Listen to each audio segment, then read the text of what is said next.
We're back with Battle Tower Singles. Gonna try and get the 400, but I don't have a lot of time. Really, I've only got an hour and a half. So yeah, let's rush and then lose. Perfect. Perfect.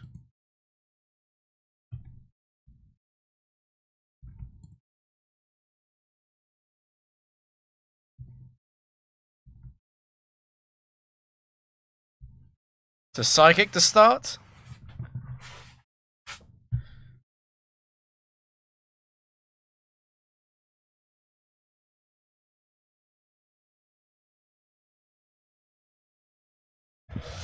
Okay, so we have to be careful of Claydol 4.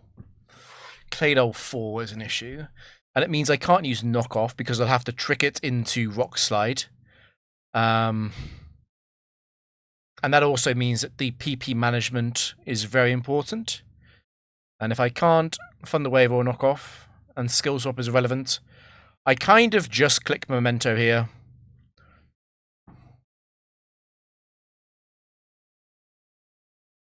Sisyphus returns.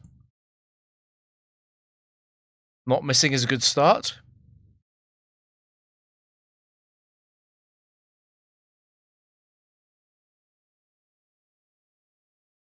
Okay. Claydol 1 is fine. Let me get my auto clicker. So we just need to charm.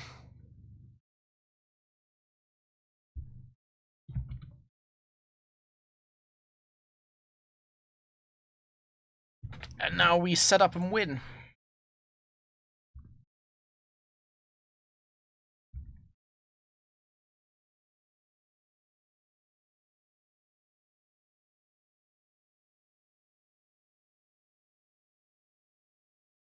So we do well if the game takes about 3 minutes, it seems.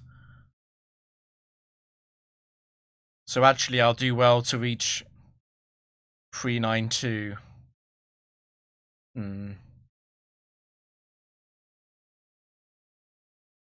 Basically, I'm going to bed late today. Because of the lottery problem in the tower.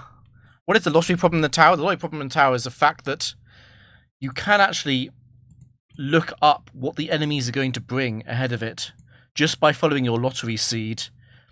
It's like RNG manipulation, but if the imagine RNG manipulation, but the timing window is an entire day instead of a frame. That's basically what it is. And it's definitely cheating to do that.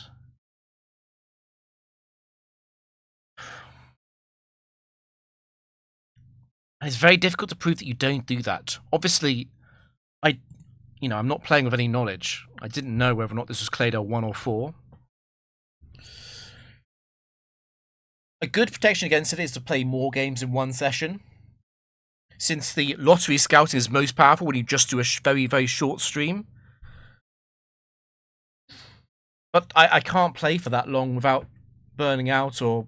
Well, I can't play for that long on weekdays anyway, after work. Tricky.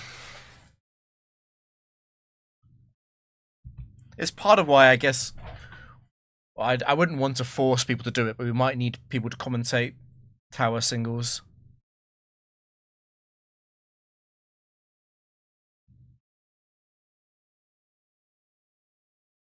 I think this is always T-Wave Memento. It's obviously an unknown Drifblim. I can miss Drifblim 4, but I can't knock it off because I have to Choice Scarf trick it.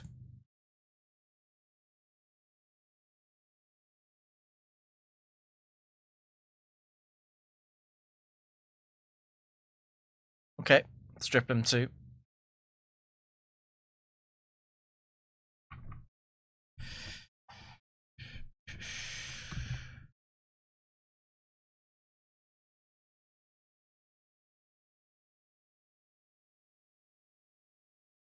Flash is actually slightly better than Charm.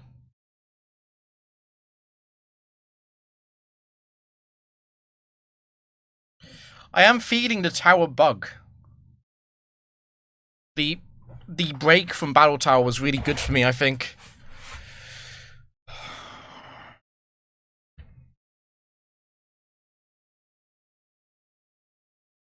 I mean, we'll see how long that feeling stays. I think I'll be motivated as long as I don't lose this streak, because I can feel it going up, and it's, you know, the thought of getting to 400 is encouraging, but you know, if I lose,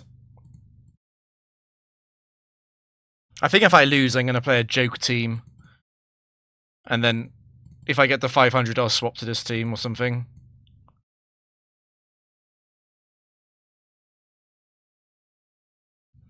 Yeah, it's pretty certain that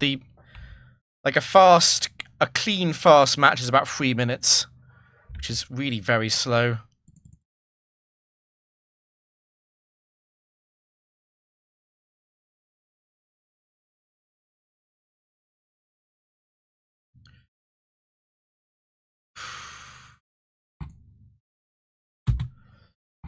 Vern. Is this set 4? Oh, Boris. Oh my god, I got it wrong. So Fortress 4 is a bit of a threat because of explosion. We had a 2%... Actually, we had multiple 2% explosions last stream. So that means it won't happen again. Surely. I don't know, actually. Is it Trick or is it Knockoff Memento?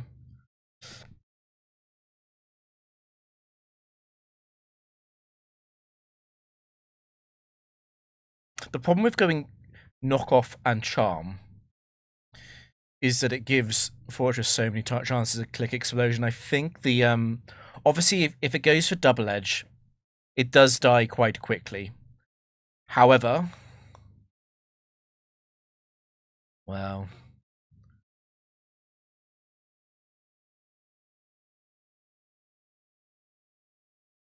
I can do one charm after Trick.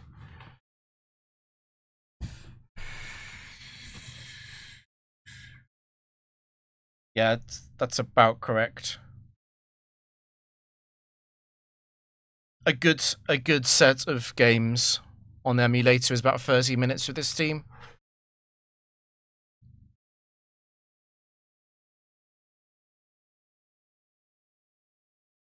Full paralysis would be amazing. In fact, I don't mind too much if it explodes now, actually.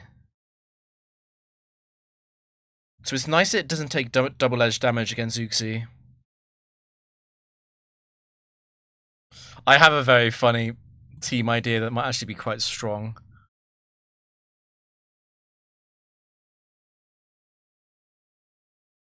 I was really worried that I missed that. Okay. So yeah, I think it's Trick Charm. It gives me one less turn to use Acupressure.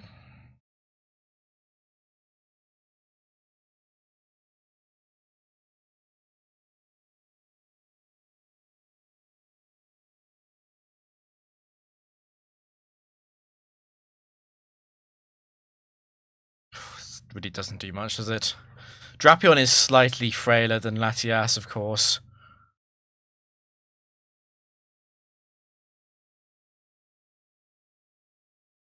We take about 19 after the Black Sludge healing is included.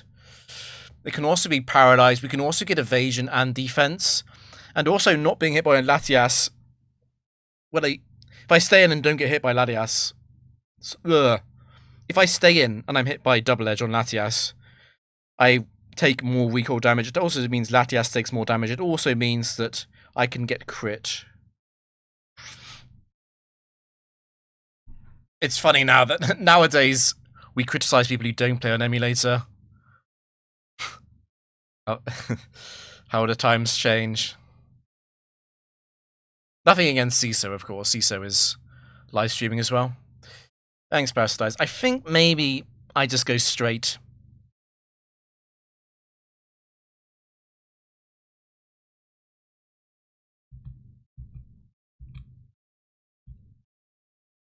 Evasion would be best, I think. That's useless.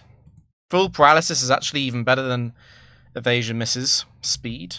We don't. If we don't get defense or evasion, and we have to use rest, it was a mistake to not have used charm.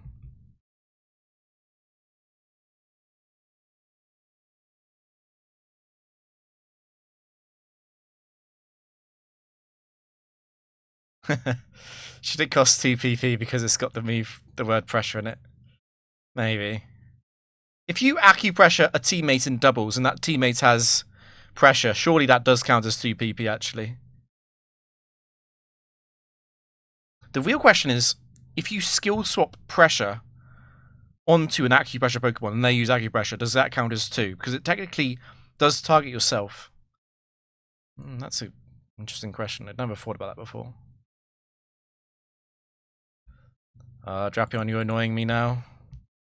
Literally everything except what we need. Defense, please. Evasion's good.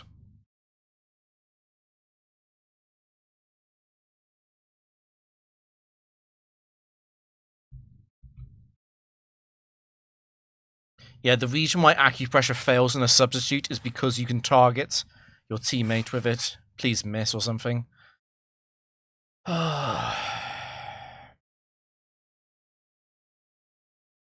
So are we dead sometimes to Double Edge here? I'm so triggered by this. It's paralyzed. I've used 9 acupressures, and yet I'm going to have to use rest on this -2 special, -2 attack Fortress.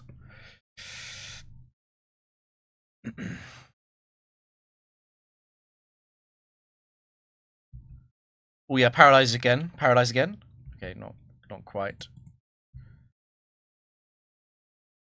Attack is useless. Accuracy is useless. There's the evasion. We do actually really need defense for the next Pokemon. Yeah. Got it right at the end there. This could be a quick Clawmon. Okay, it's not though. Credillia is a completely free setup.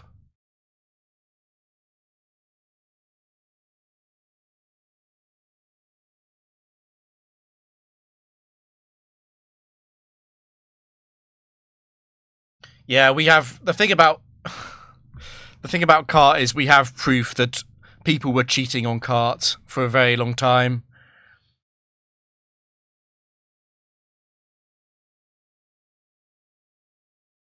Anyway.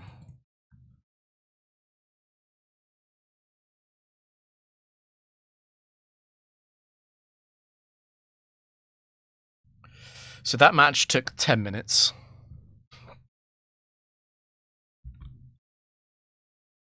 Okay, Dugong free, classic.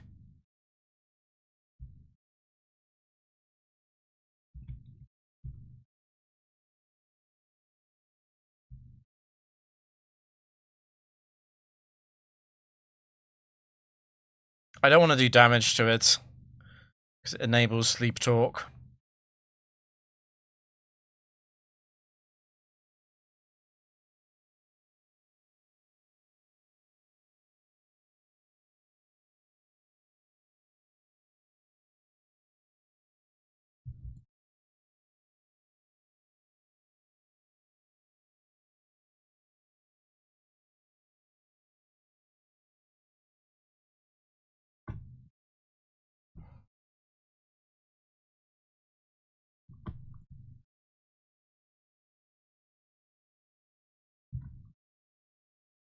I'm pretty sure it's out, but we do have time to double confirm.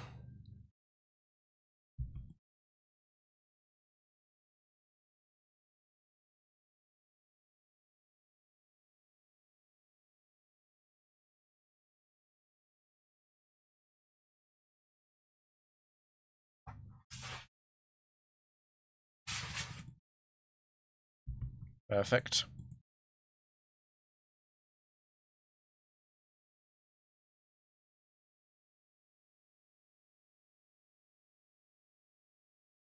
Yeah, that's what people were doing on Cart.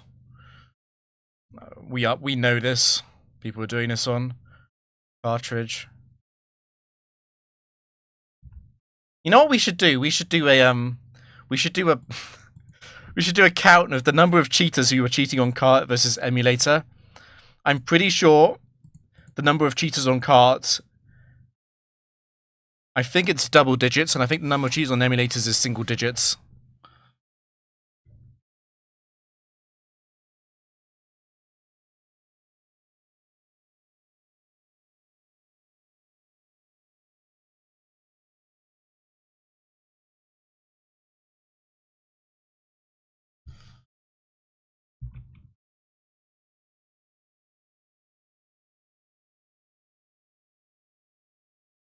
That's fine unless it U-turns.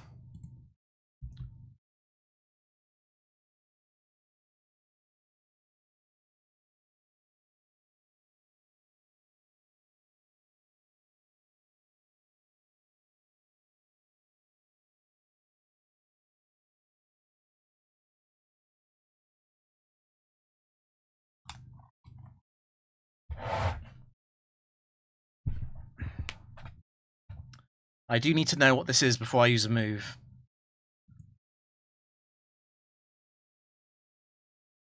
Okay, that's fine. Crit burn. Unlucky.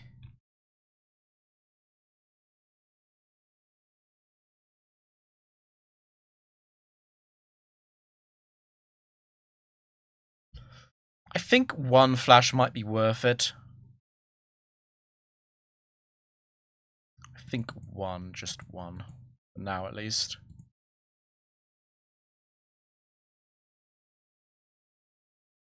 Wonderful.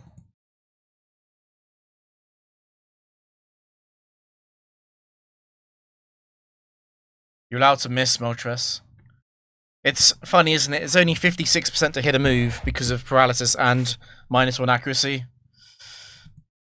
And yet, it's just going to hit all of them. Okay, nice evasion boost.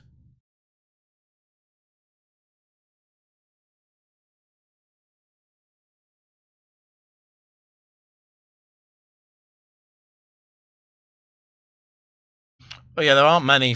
The thing is, we know that there were cheaters in the past. And emulators were banned for a very long time. So they were all cheating on cartridge.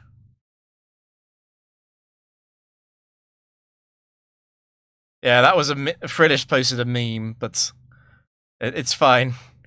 If you don't know it's a meme, it's not your fault.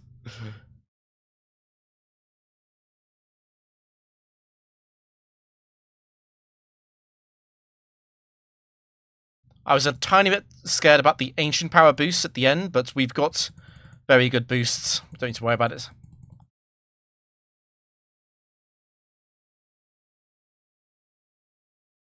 Oh, yeah.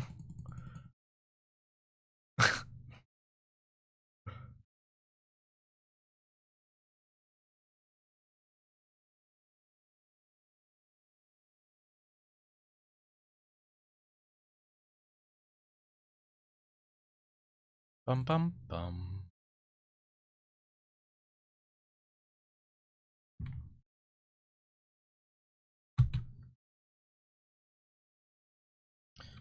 Okay, that's the best Pokemon we can see in the lead. It's just Shuckle 1 that I want to respect.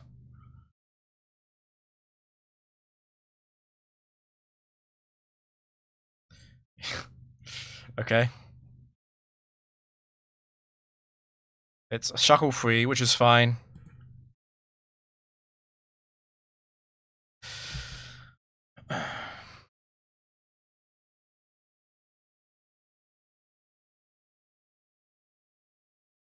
Hey, RF. Yeah, I think a lot of people left because Subway has some serious flaws. I'm pretty sure we just set up in this guy's face. It's basically got 300 attack. But after double charm, it's only 100. Yeah.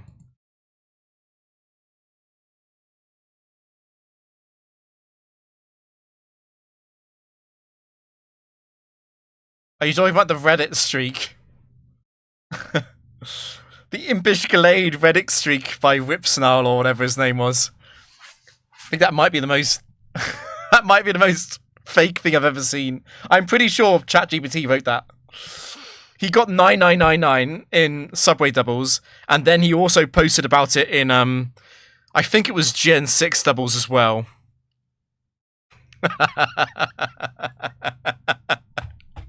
And then when you see him play, oh my god.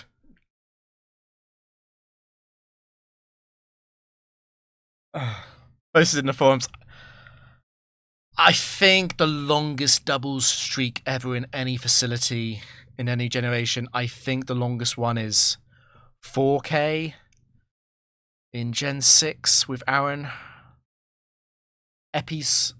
what is it?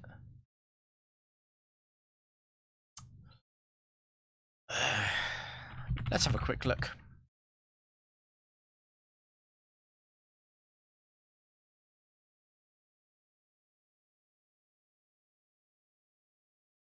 Four 1 3-1 by Epi, yeah. Dusclops, Aaron, Mega Kang, and Concolder. That's a disgustingly good team. And Epi's a good player. Yeah. Still a lot I can lose to. Epi... yeah, I think that's the longest one. Of course, you can't do that in Gen 4 because there's no Gen 4 sturdy.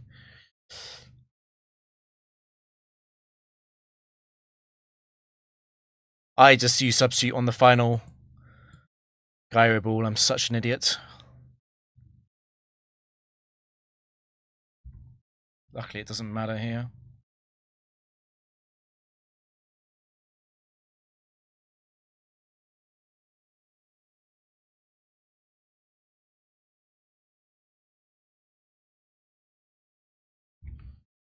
What Aaron does in so because it's Generation 6, it's got sturdy, so it survives every hit from full HP, and then it's got the item Berry Juice, so it heals back up. So it takes 3 hits to kill Aaron. It's got Endeavor. It's immune to Sandstorm. I forgot what else Aaron runs.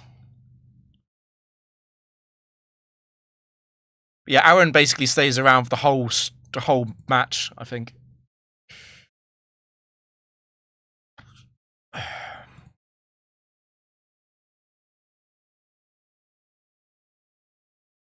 And then you get Eviolites, Dusclops in Gen 6 as well. Affects Lucian.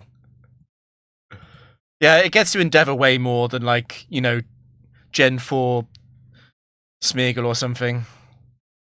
And obviously in Battle Subway, it levels up the Pokemon for you, so you can't go into Subway with a level 1. And you get Mega Kang in the back, which is just disgusting backup. It's like, oh no, I didn't use Trick Room. If only I had Mega Kangaskhan in the back, in the facility where the enemy doesn't have any Megas.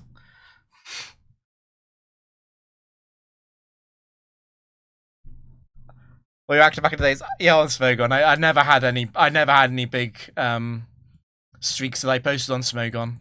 I had some good records as a kid, but you know, they were not anything that Smogon would care about. Alien.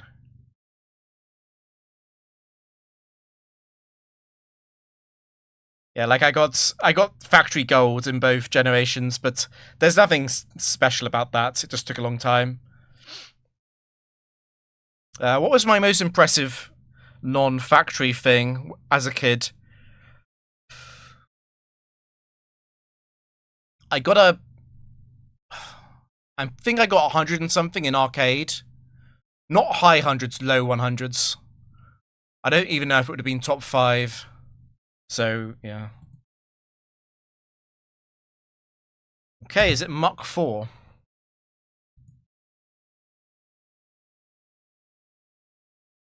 Blindfolded Factory. I've been trying to learn that.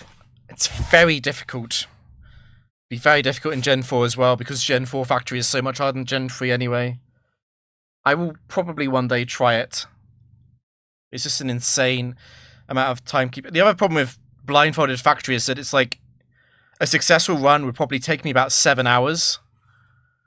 And like, so I can't stream it on weekdays, that means. And I'm busy on Saturday mornings and evenings. So it'd have to be a Sunday. It'd have to be a Sunday when I have nothing else on. Probably don't want to do that.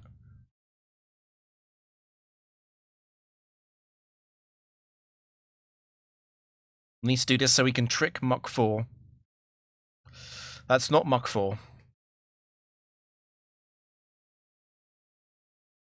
You still... No, I haven't... I'm out of shape. I'm out of shape. I've got a 10k steps thing. 10k step streak, but that's it.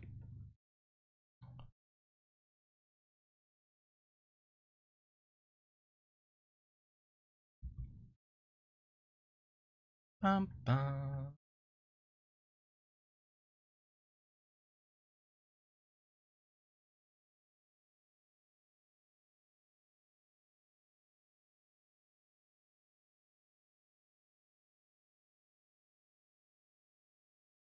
Yeah, I'm not...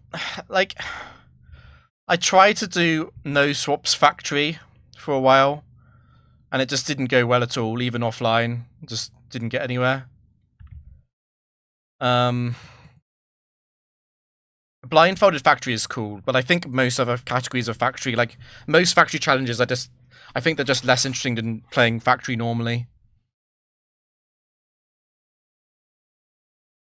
Yeah. So Bozo was a cheater, and I have suspicions about some other people. I think Jumpman was the grandfather of the Battle Frontier threads, definitely.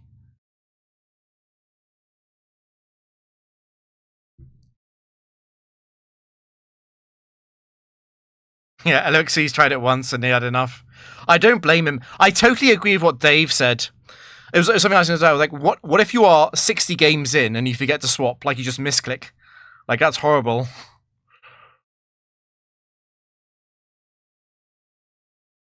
Oh no, Bozo was...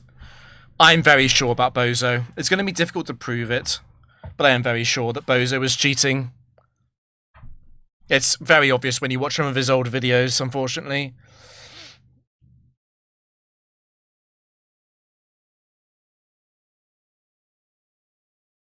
I support the idea of maximum swaps on Factory, but I don't think I'm going to do it. I don't think I'm going to do it. I don't think it appeals enough.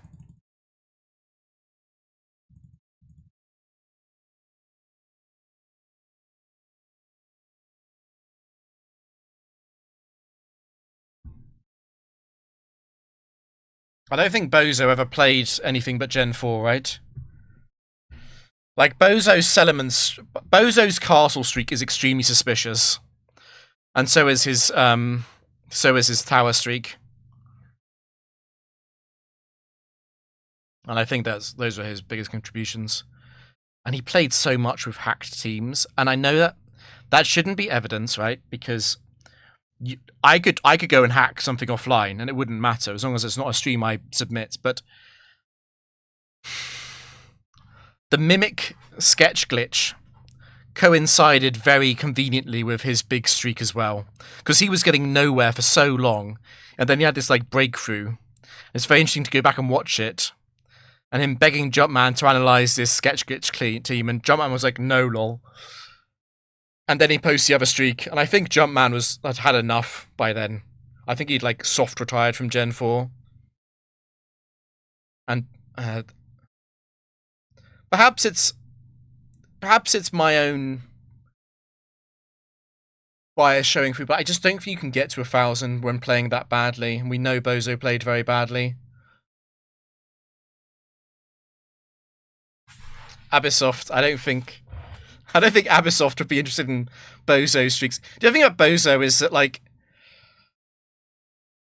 I just don't, like, it was so long ago. I don't think it's worth, like, dragging it up, really.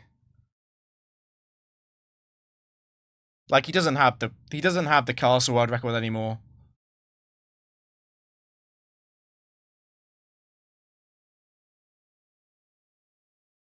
And the other thing about Bozo is like maybe he cheated, but and this will sound strange, he only cheated.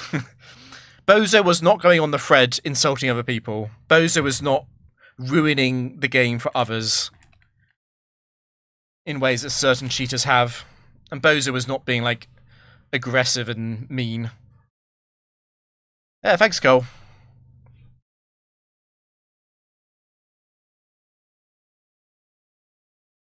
And Bozo also, well, the one thing Bozo did, which I think is bad, is Bozo makes people think that Settlements works, but Settlements does not work.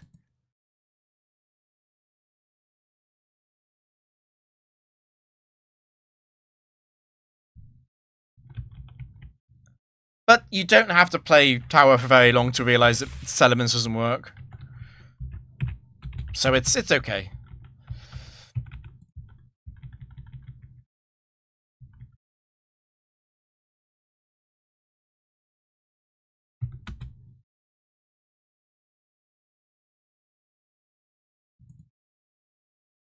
Dugong free again, more counting.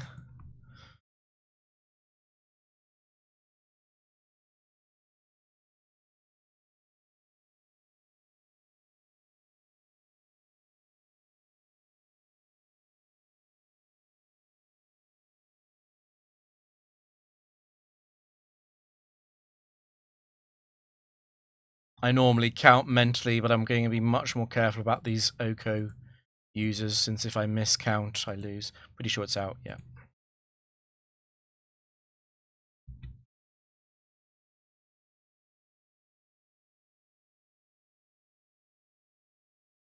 The thing is that, so if you start off with Choice Scarf on the lead, you do get some big benefits. So the biggest one is that Jumpman's team and a lot of the other old teams, they are not afraid of Gliscor 1, Sizzle 1, or a lot of the Calm Mind users, or a lot of the Dragon Dance users in the same way that I am. If Uxie misses Memento or can't use Memento because of an ability like Hypercutter, they then have +2 and they're about to face Latias, and if Latias, you know, even if I trick, I lose to a lot of them at +2. So there are advantages to lead off with the Trick Scarf.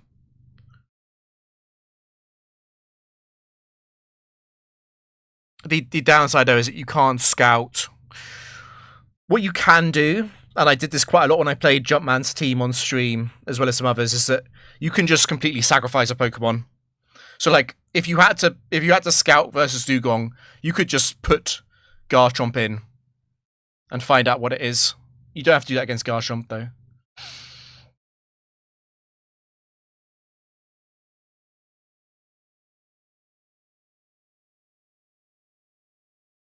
I got, what was it, 1067 or something, or 1076 with Jumpman's team. I also lost quite early. I mean, the problem with Jumpman's team is that you do have a lot of games where you do need Garchomp to sweep. And Garchomp can be stopped by a Focus Sash Quick Claw combination, as well as stopped by Pokemon like Weavile. I mean, I think my loss was to Focus Sash Weavile into Glaceon with, or something. Yeah. I mean, Garchomp is very good, but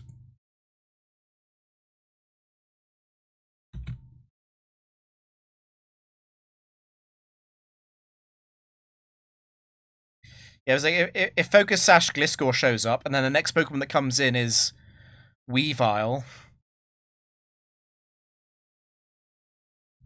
you know, you lose unless Drapion is full HP.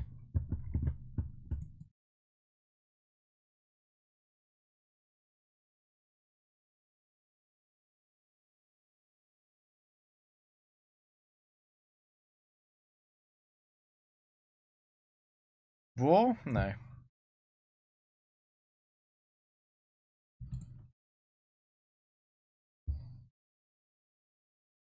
The biggest problem with every trick team, though, is 2% explosion. So, as a generic, There's a generic statement that is generally true. If a Pokemon has Explosion, it's about 2% to use it at full HP. It's about 2% on every single turn it can use Explosion. And if that happens at a bad time, it's just over.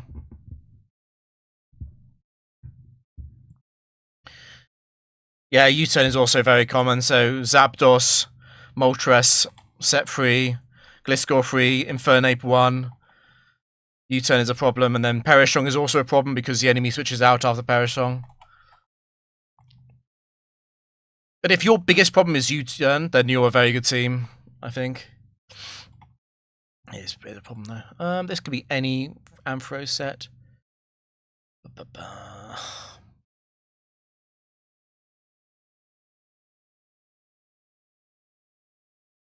Another issue is Drapion being frozen. And then the freeze being very long. I think my longest freeze ever was something like 24 turns.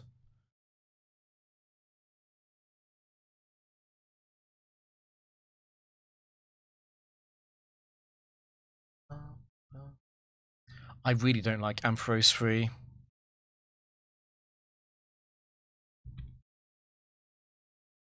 Let's see what it is. It is actually Ampharos free. I'm going to choice lock that into Thunder Wave.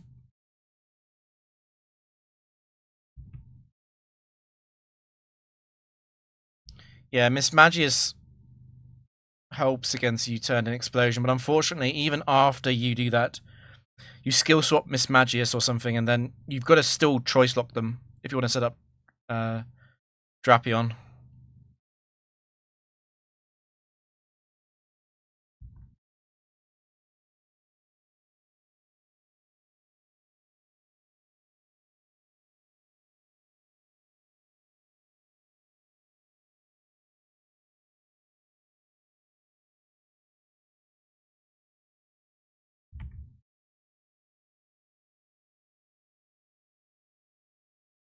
Pizco did lose at around 700, if I remember correctly. Yeah, we do get to wake up then. That's big.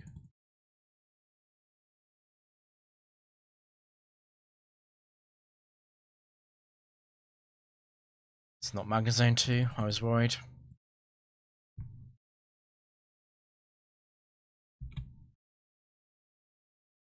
I was at +4, so it wouldn't have been a huge problem.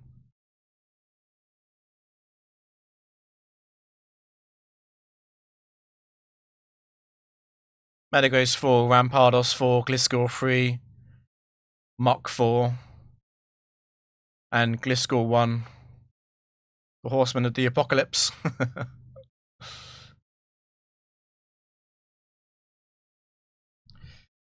What do I... The Garchomp 4 is a surprisingly annoying Pokemon.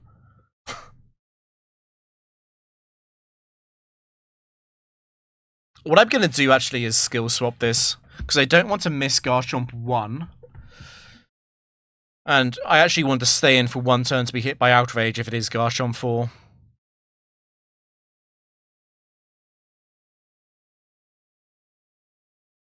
Yeah. I remember Pizco didn't know how to play against Gastrodon as well. You have to PP stall Gastrodon with switch stalling.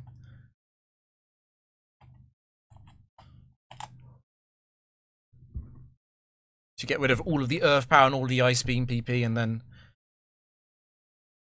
if Registeel remains frozen, you just go all the way to Struggle, and then you set up Garchomp on Struggle.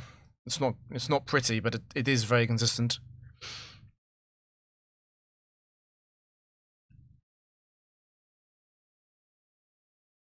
Ideally, it's Garchomp 2 or 3, and then it's easy.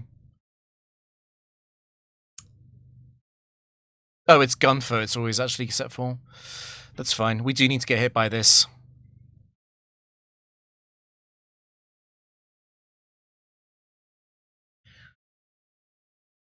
So yeah, this is actually a bit of a problem for Drapion.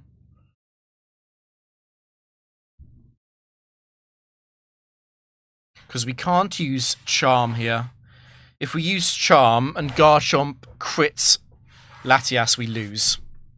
So it has to be Trick.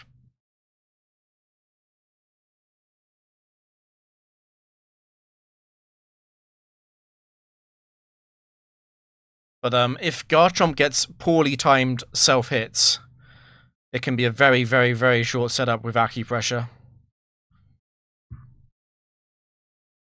Crit here would also suck, but can't do anything about it. No.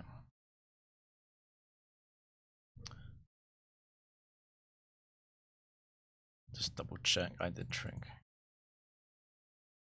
So ideally it self-hits as much as possible, particularly at the start.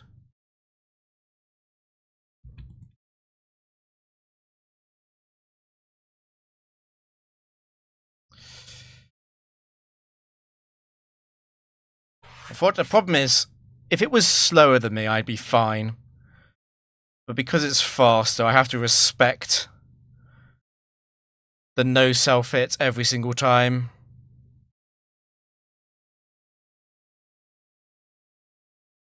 If it self-hits here, it's really troll, though. Well, hopefully it does that again. Nope, it's snap out.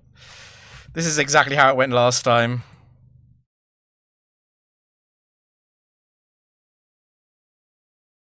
So we now want self-hits. Okay, no. It's doing it again. It never self-hits unless it's the turn I'm about to use rest. Okay, snap out immediately.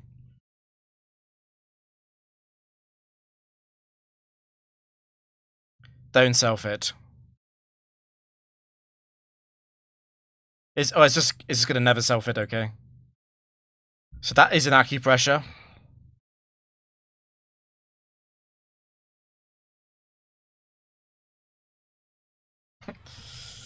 Giraffeass. I think Garchomp is too rare to justify investing more heavily in defense for this.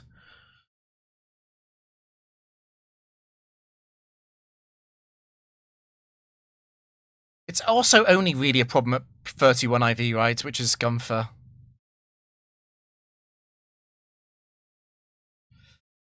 Yeah, so if it max rolls the Outrage, I can't actually use Substitute. So I have to use Rest.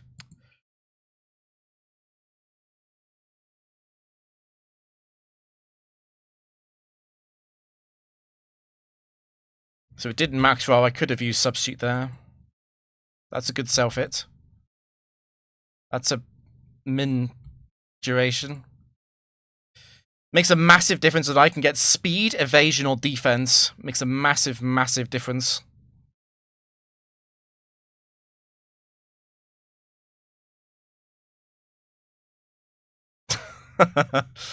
You're so troll.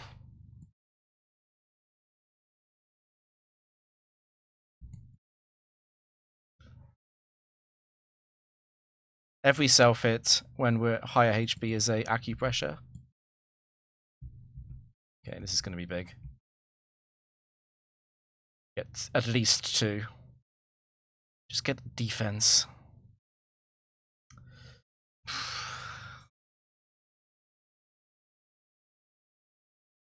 Not gonna lie, this is slightly concerning at this point. Outrage is only 10 PP.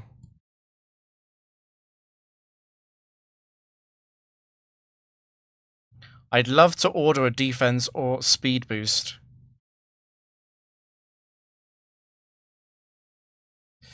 Okay, that makes a huge difference. Okay.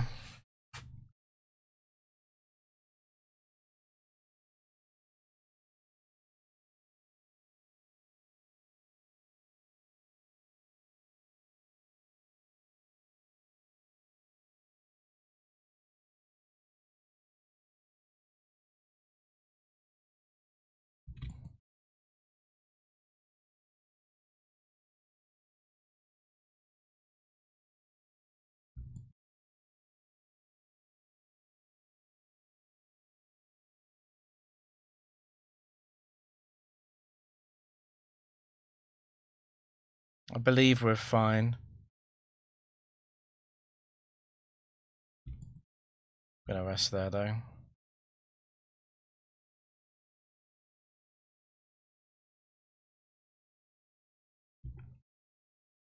Is that Rage 15 PP in Gen 4?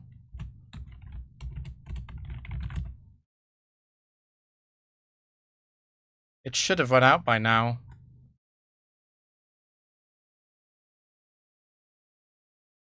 Yeah, it's 15. It's 15. That's fine.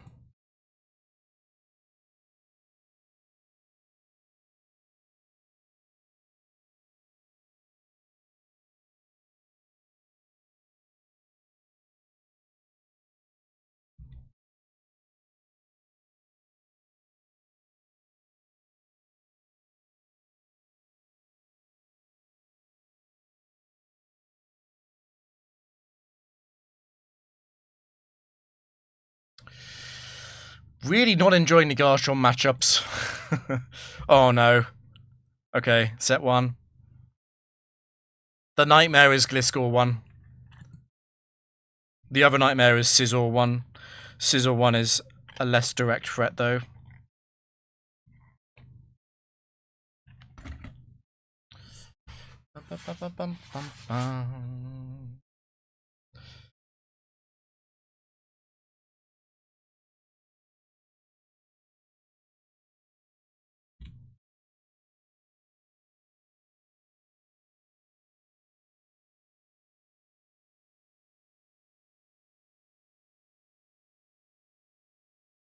Bonus points if I die to Vacuum Wave here.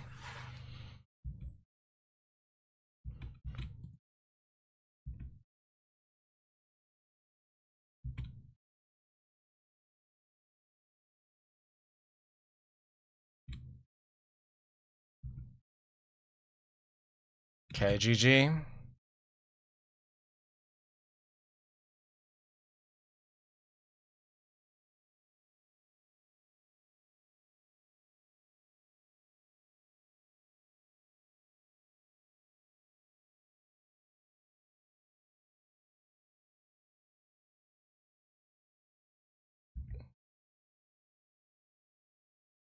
All my ancient tech about the Life Orb interaction on Substitute is useless now that I've got Knockoff back.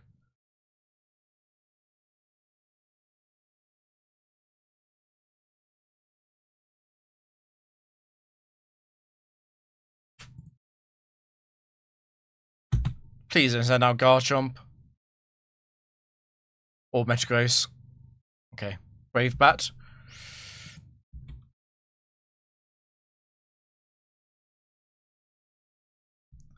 So, the last time I faced Crobat 4, it crit Latias, and then the match was quite close. But I don't think I can do anything about this. It's just inevitable.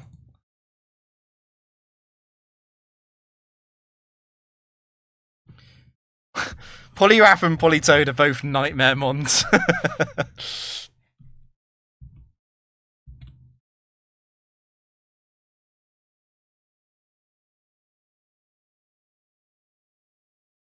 I think it has to be risk 1 at least.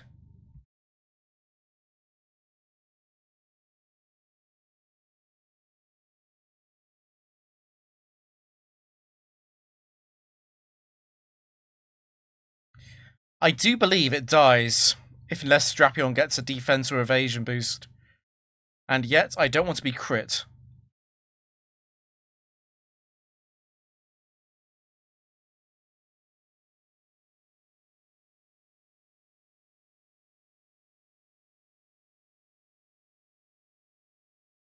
Okay.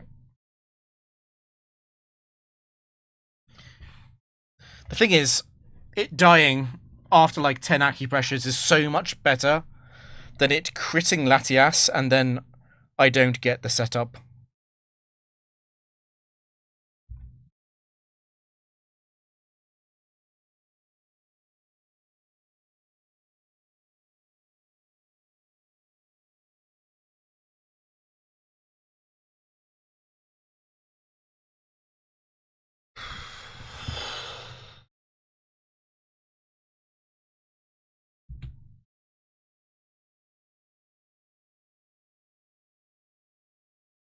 It's 21.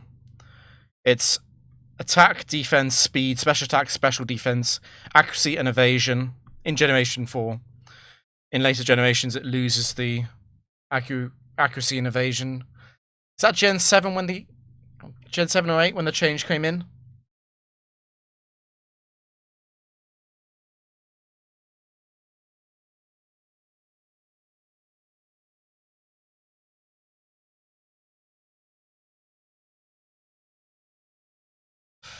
Oh, I'd love to skill swap, but I'm slow, obviously.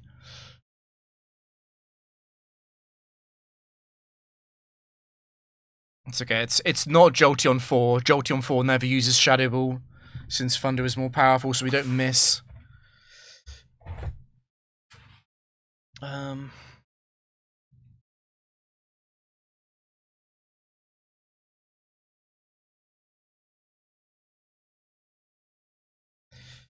Thing is, Jolteon doesn't need that much Paralysis Luck to kill Drapion. Thunderbolt will be a 4 or 5 hit KO.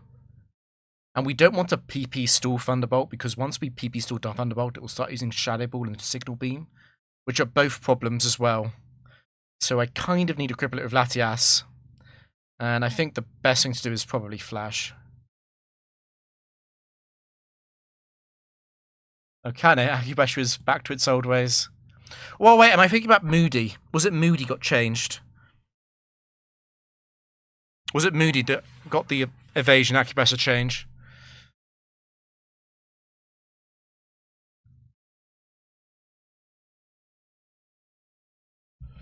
So 60% accurate Jolteon. Speed is huge, actually. Oh, I'm so worried about getting paralyzed, full paralyzed, paralyzed, full paralyzed. That's all it would take. Just get special defense, bro. Okay. Yeah, Dark Pulse is much better than Crunch. I'm too low. I'm gonna get out of this. You're allowed to miss, Jolteon. You're at -2 accuracy. God damn it. You wouldn't know, would you? It missed one. It should be missing 2 in 5. Okay, GG.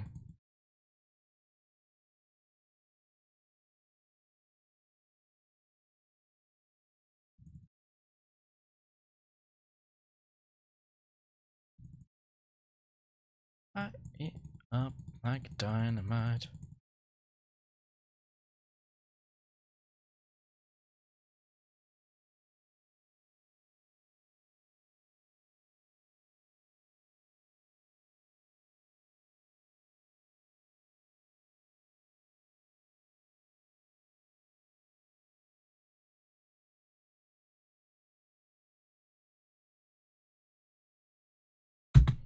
And now it sends out Magnezone 2. Don't. That's fine.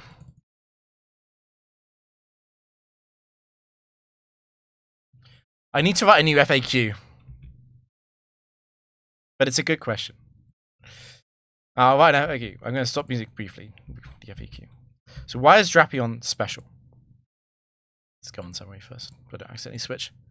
Why is Drapion special instead of physical? There are a lot of reasons for this. One of the biggest ones is that if we're special, we can run minimum attack, which means our self-hits do significantly less. So at this attack and this defense, given the rough ratio of about 2 to 3, we do about 12 damage to ourselves with Confusion. The reason why Confusion is so important is because it's not just moves like Swagger. Even if they're using Signal Beam or Confuse Ray, because Acupressure can randomly boost attack before defense, I can suddenly start doing a lot of damage to myself with Confusion. If they're also damaging me, this adds up quickly. Now, I can switch out in these scenarios, but you've got to remember, you know, what am I switching out to? Because Uxie often dies because of Memento, and Latias often doesn't want to be switching into these attacks. It's also often risking something if it switches in. And it can be awkward to then switch Drapion in, because attacks aimed at Latias can be problems to Drapion, because they can be moves like Ice Beam. Why else? The Dark Pulse is non-contact, yes, so we don't have to worry about Aftermath, we don't have to worry about Static, we don't have to worry about Flamethrower.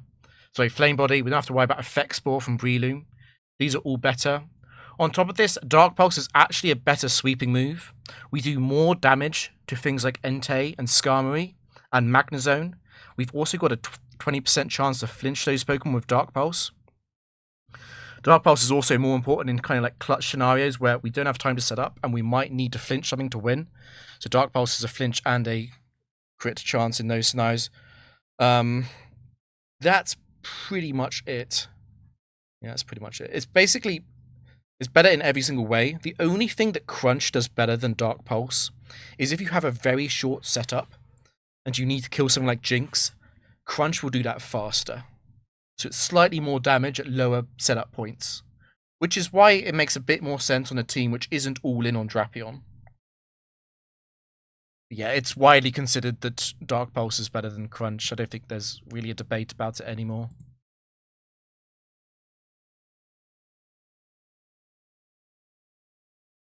This is Vileplume 4.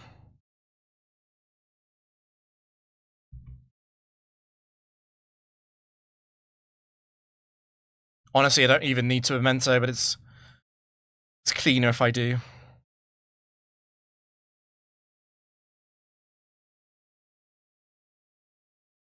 Now, is Crunch Drapion bad? No. Crunch Drapion is still very good, but when you watch hundreds or thousands of games of Drapion being played, come to appreciate the lower attack value. The biggest deal is the confusion self-hit damage for sure.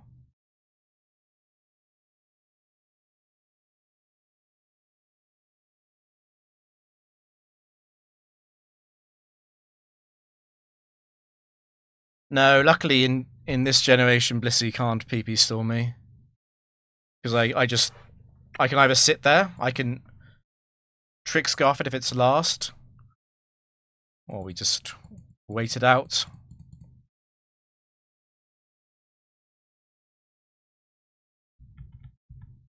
The scariest thing that can switch in on an incomplete setup is probably Tyranitar, and the scariest thing that can switch in once we've got a complete setup is Magnezone 2.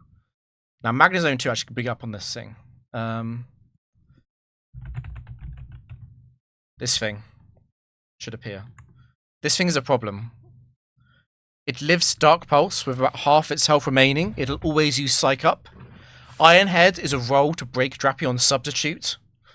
And you have to use Substitute, because if you don't, there's a chance that Magnezone can just explode. An explosion kills Drapion. You've got to remember that after using Psych Up, it has the same stat boost as Drapion. Now, you don't lose to Magnezone 2 if it's last, and you have another Pokemon alive. But if Magnezone 2 comes in second, that's a big, big, big problem. So Magnezone 2 scary, and then the main threat on Tyranitar is Tyranitar 1 or Tyranitar 4. It's these guys that are a bit annoying. Another annoying Pokemon that doesn't actually lose is Lucario 1. Obviously, Lucario survives the Dark Pulse, and it can use Roar. Roar is affected by evasion boosts. And if Latias comes in, we can just beat this with using Trick and Recover. We PP stall it out of Flash Cannon. But Lucario can kill Drapion if Drapion has no boost left. So Lucario 1 is a small threat. But yeah, we're much better against things like Entei 1. Entei 1 is not a big problem. And same with Skarmory 1. Not a problem.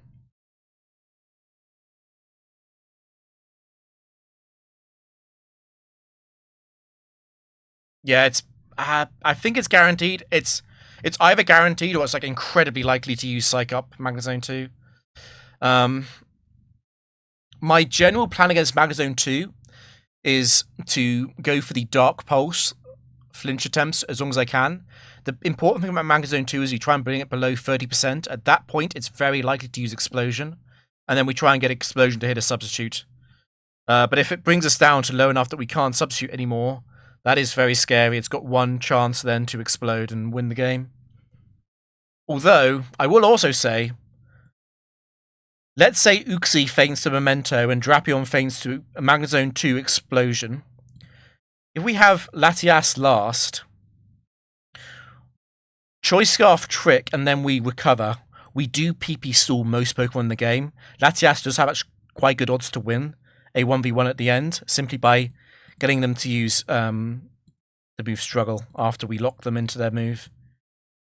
There are Pokemon that would obviously beat Latias. Most Pokemon with a super effective move do it, but you know, even against something like Gardevoir 4, which has Shadow Ball, as long as it doesn't get a Shadow Ball drop or crit, Latias does stall it out.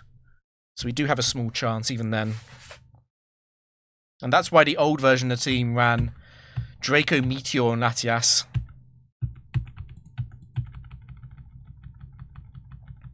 Oh, another thing we're scared of when we're trying to sweep is this. And things like it. So Lapras 2, obviously, Sheer Cold ignores evasion. It can hit the sub. If it hits the sub and then we're sat there with no sub against Lapras 2, probably I do have to just click Dark Pulse and accept that if it gets a Quick Claw and it picks Sheer Cold and Sheer Cold hits, I'm in serious trouble. Probably always going to lose. Anyway, it's Kira. The major thing we do not want to see is Gliscor free. Gliscor free is a huge problem for this team. Okay, that's good. Hey, thanks, Ghost Rick. Yeah.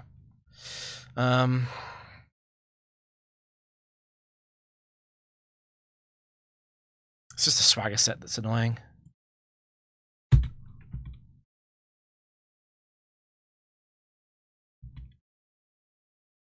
You'd Acupressure behind a sub.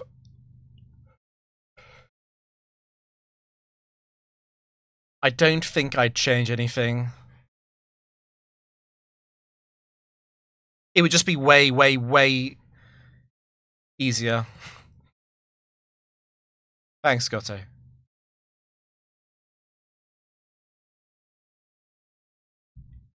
Was that Persenberry?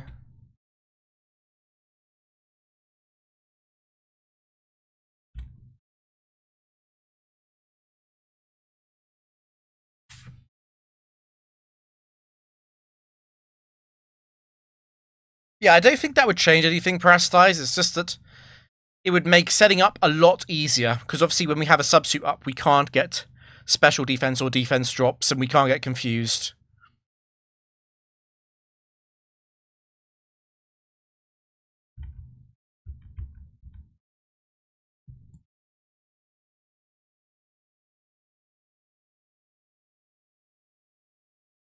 Thanks, Freebies. I was watching some of your Battle Dome earlier with Articuno.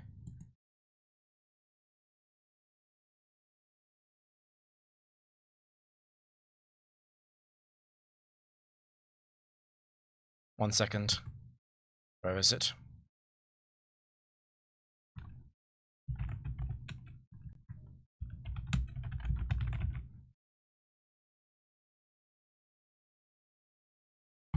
Opal. Don't send out a Bomber Snow. That's fine. We'd never miss Weavile 2 with Thunderwave.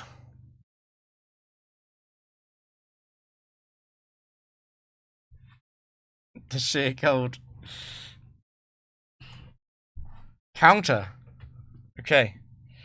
It's been ages since I've seen this. So the risk with Weavile 3 is that it can get attack boost from Metal Claw.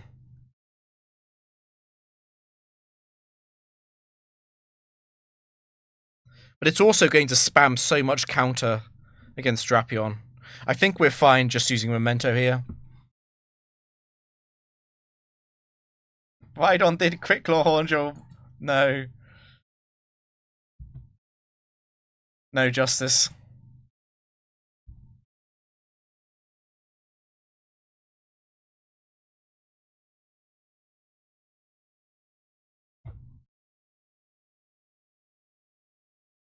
T-Wave is so unfair.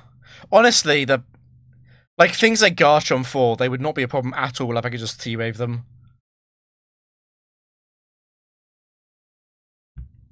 You know, if Glare was 100% accurate in this gen, I might actually run Arbok. I'd be interested in trying Arbok at least. Arbok does learn the move switcheroo.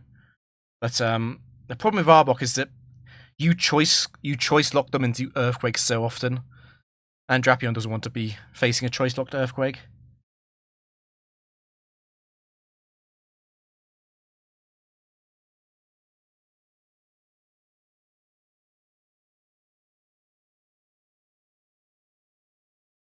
You could run a funny... Oh yeah, you could run the Team Rocket. Team Rocket Arbok. That would probably be the best strategy, actually, by a long way. I did see on YouTube earlier, I saw that Adef... I didn't click on the video. I saw it was so like Adef VODs. He was doing like an Ash Ketchum challenge. I'm assuming that means you take Ash's team from the anime for every battle. I think it was in Fire Red. But Team Rocket would be funny. Can Team Rocket beat the Frontier?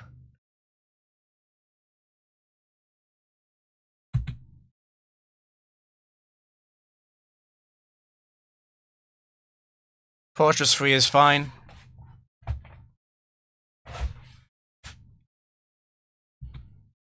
I don't know. I don't know what it was. Okay, I didn't watch the video.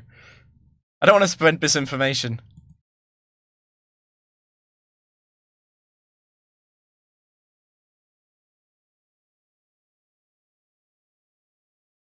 I get an early defense boost, I'll stay in. Yeah.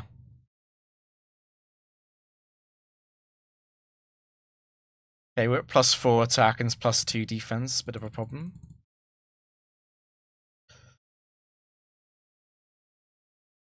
Okay, we've definitely won.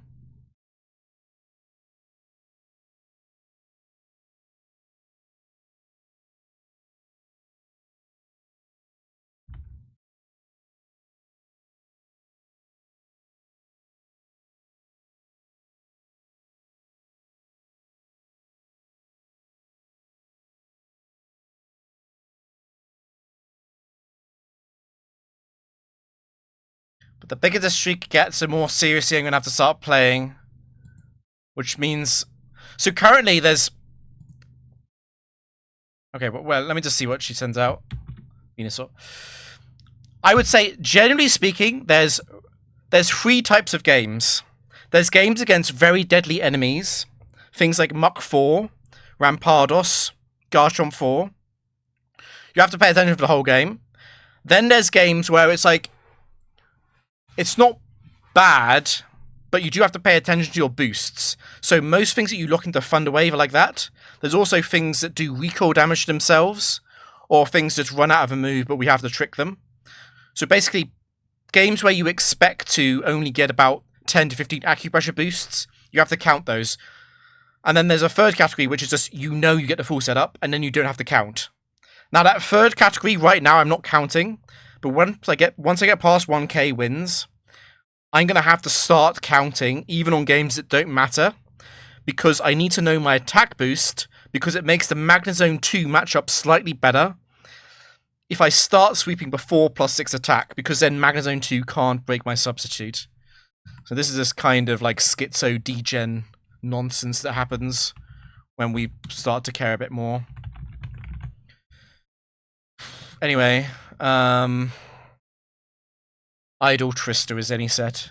Yes. Basically, there'll be no free matches.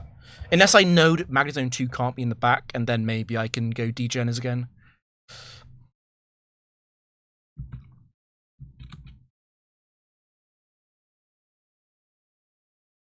I really hate this thing because we have to PP stall it out of Leech Seed.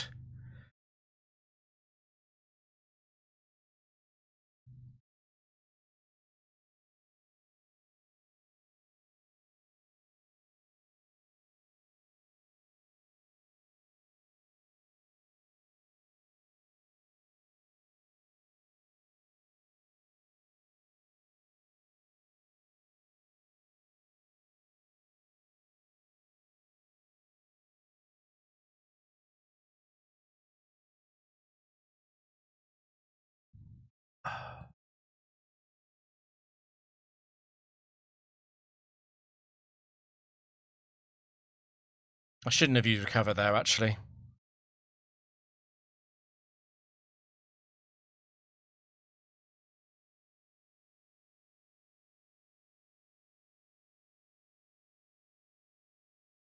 It does. It still has Leech Seed. It's lying to us. Yeah.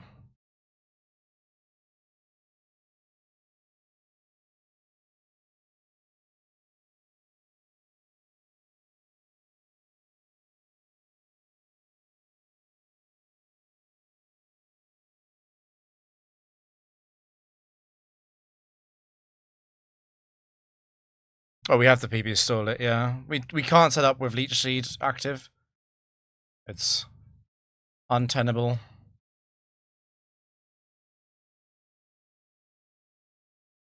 I should have used Flash.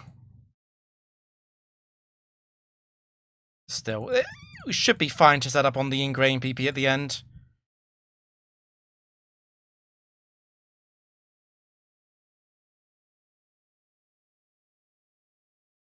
Unfortunately, the Giga Drain spam. So Giga Drain is heavily disincentivized when it's not very effective, but it's still possible for it to use it over Leech Seed.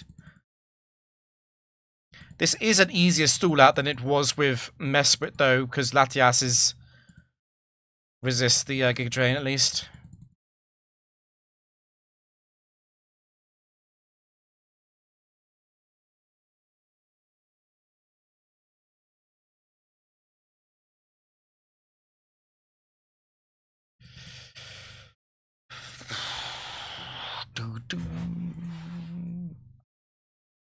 It's everyone's favorite. Raticate 2. Go on, Angie. Send out Raticate 2. Solrock 2. That's not qualifying. I'm pretty sure we set up on this without any kind of crippling, but we can fund a wave.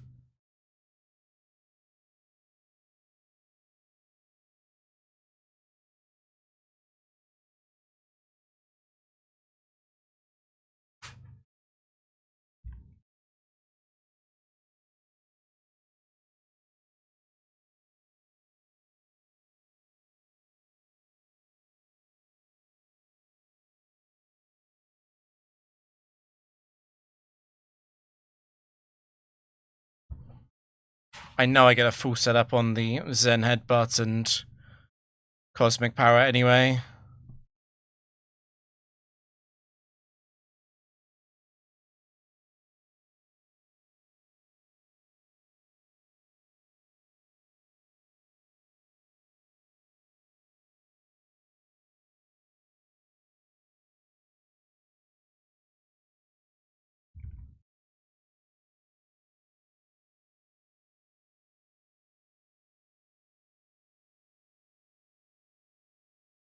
Sword Power would be fun, wouldn't it?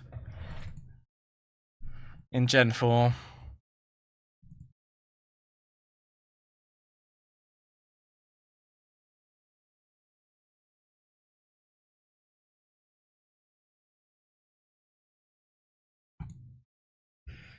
It's Elise.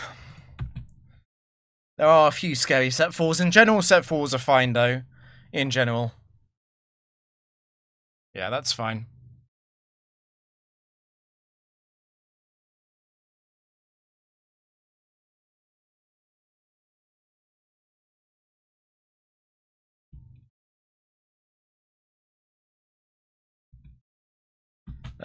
Sure, I can knock you off.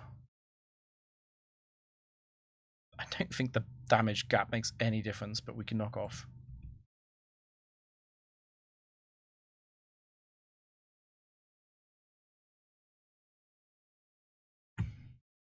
Yeah, so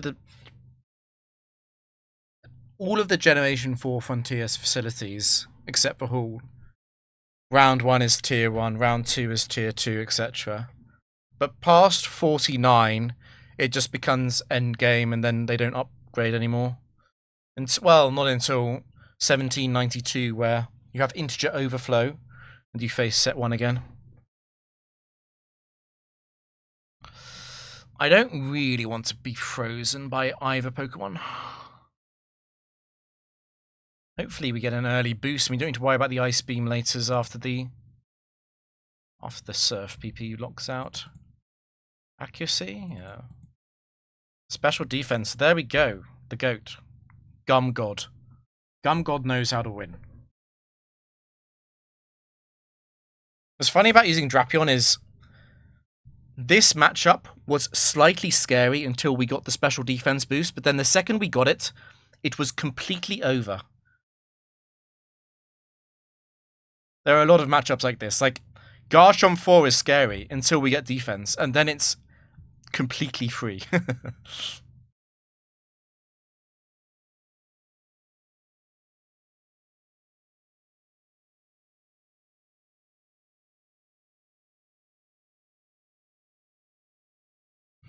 Does Elise have a predilection towards water types? I always just have a labeled in my head as a set 4 trainer that brings anything. Or maybe that was a coincidence. There's Christy. Don't send out Infernape, Christy. Send out another starter. There are lots of other starters to choose from. Nice.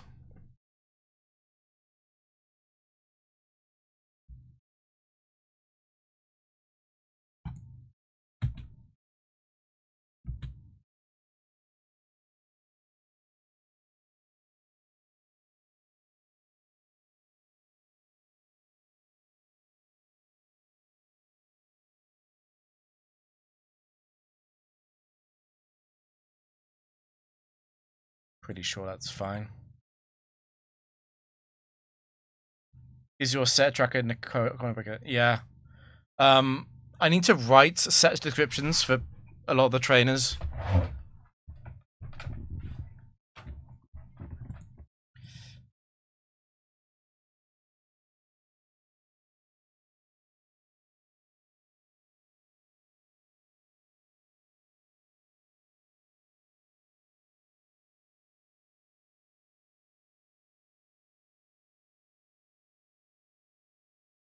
We do have to fix that at some point.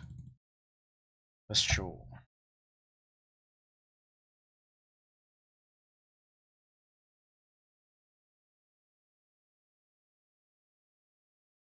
It's funny, this Blastoise used to be a problem with the old Miss Magia's team, but Uxie just dumpsters it because it doesn't have to worry about getting crit after the trick. Whoops.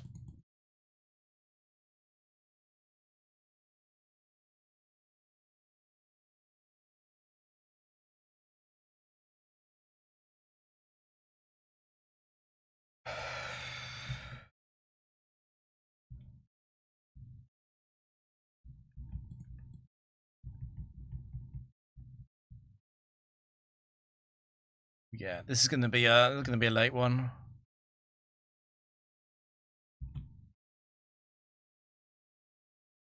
Blastoise is back. This time it's Blastoise 4.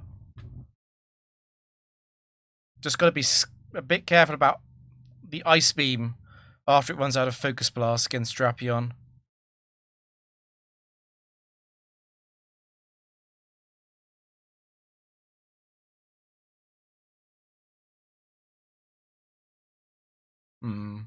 I want a skill swap, but Uxie can be frozen.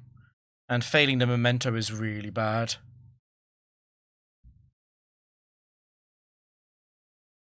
Yeah, the world record is big. So I could go for the Flash. I just think I'm best off staying in for at least 4 Focus Blasts and seeing what I get. And if it's all shit, then I can reconsider.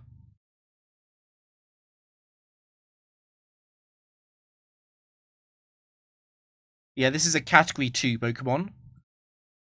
I could have a very short setup, so I need to pay attention. Amazing. Now just don't get a drop.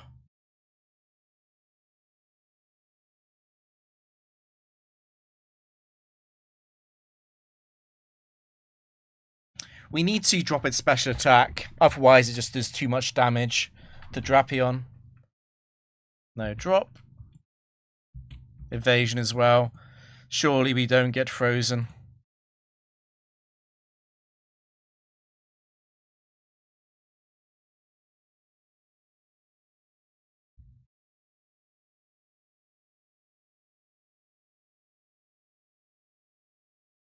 I'm so scared.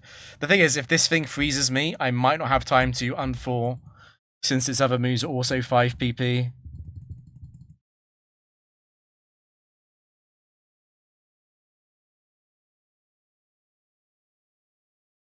Oh, another thing about Dark Pulse versus Crunch.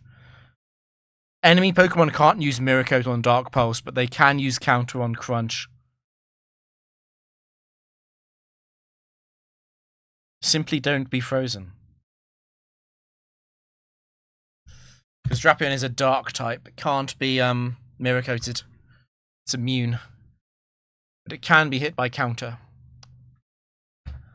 I do need to knock off Gengar 2, but I can do that next turn.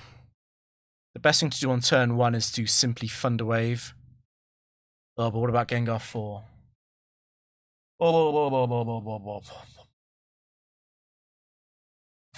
We're normally faster than Gengar 4, but this is a 31 IV Gengar, so it is faster than me.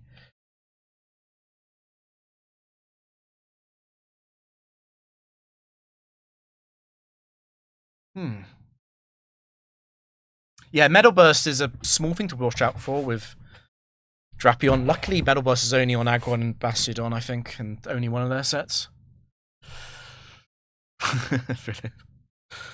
I think we have to go Memento, because Gengar 4 is scary. I don't want it to get to Drapion. Okay, it's either Gengar 2 or 4. I think Gengar 2 will have to use Trick. It's doing a lot. It's Gengar 2. No, it's a crit. Okay. Only Gengar 2 can do that much normally. It's a special defense drop as well. But it's actually Gengar 1 or 4. Okay.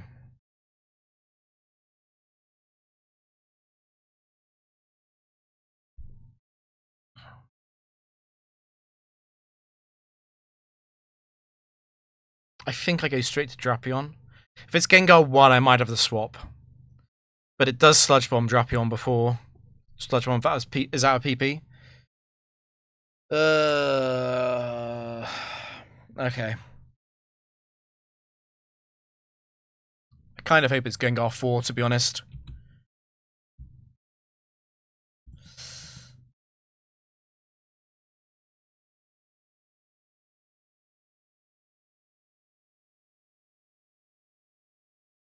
I'm wondering if I actually go on something else. If it spites every turn, we do lose 40 PP on Acupressure.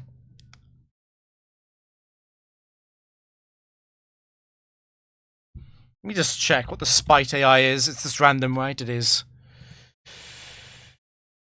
It's just 1.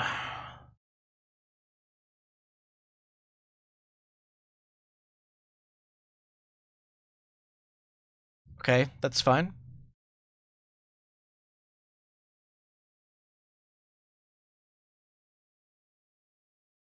Evasion is really nice, because Spite can miss.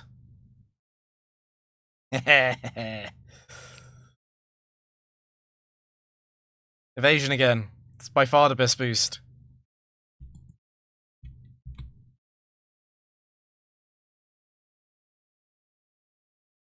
I can put it in the rest, I guess. Probably don't need my rest PP here. And now Spite it. Wasted. It missed it again and again.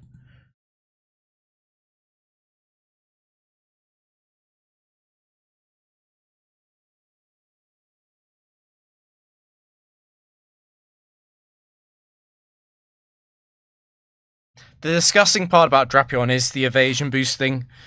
Like, it's just so hard to kill Drapion. Once it's got the defense and the evasion boost up, it's like, it is just over.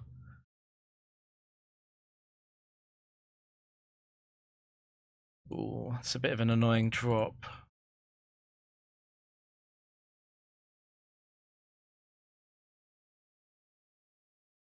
I thought we got hit by... Didn't we get hit by 3 sprites? Whatever. What if Gengar lands a crit? If Gengar lands a crit, I'm turning the game off.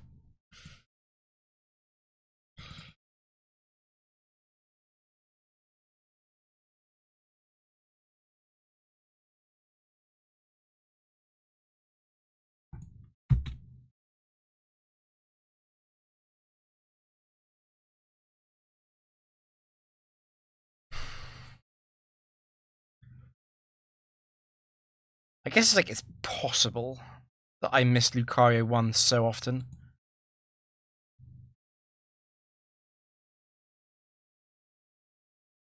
Now, perhaps I begin with knockoff. The thing is, Lucario 4, I always Memento second turn anyway. Of course, it's always Lucario 4. Yeah.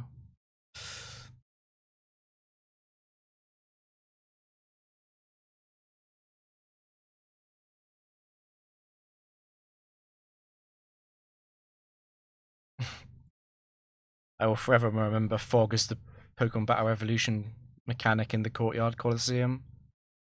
That's always what it will be in my head.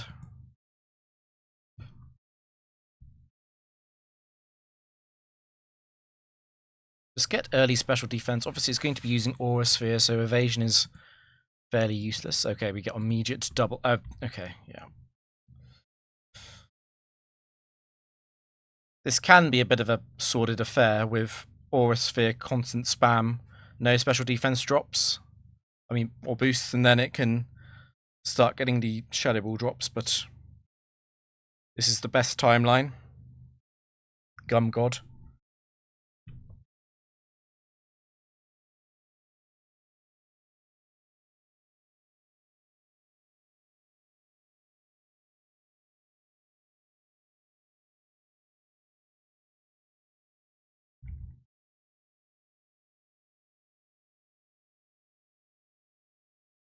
I mean, Lucario is a 4x Dark Resist, but it's obviously not going to matter here. It's not... The 4x Resist is okay. The main issue is if it's something is immune to the move. Because then you do no damage.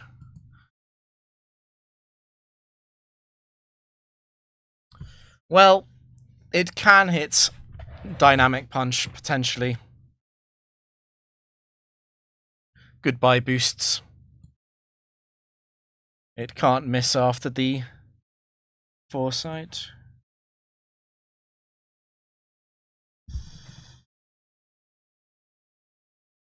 Bum, bum, bum. Latias is there to cripple physical attackers. So Infernape is a big problem. The big problems are 1 and 4. 1 can use U-turn, and 4 can use Flare Blitz and kill itself too quickly. We do always lead off with Thunder Wave, though. It is 1. Do I go Latias?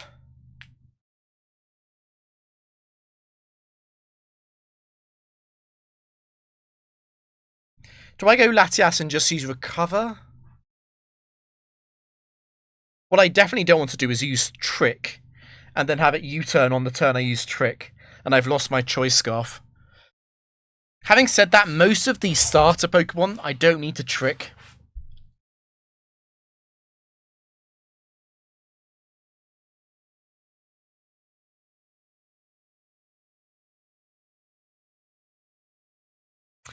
I do need Uxie alive for a lot of them. U-turn has special AI, yeah, it's really annoying. It's very complicated. It's based on the Pokemon that could be in the back and how much damage they would do to Uxie. It's very likely to use Fire Punch here. You know what? I'm actually going to Trick it.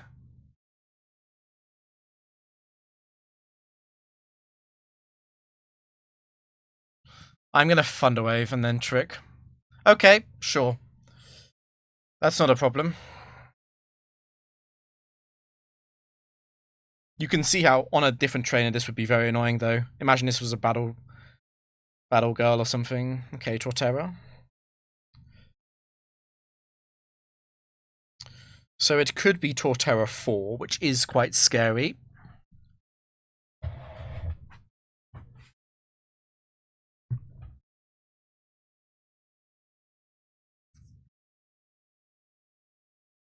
Oh my god, don't high roll Woods Hammer. This is a roll. This is definitely a roll. Nice, okay.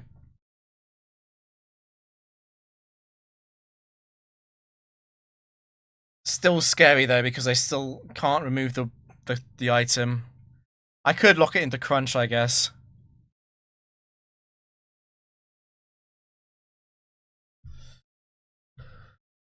Oh.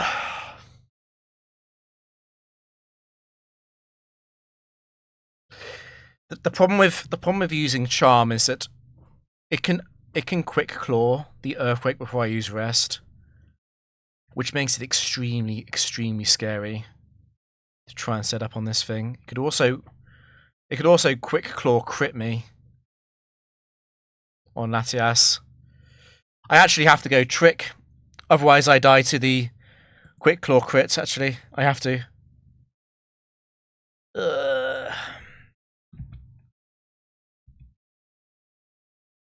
Crunch.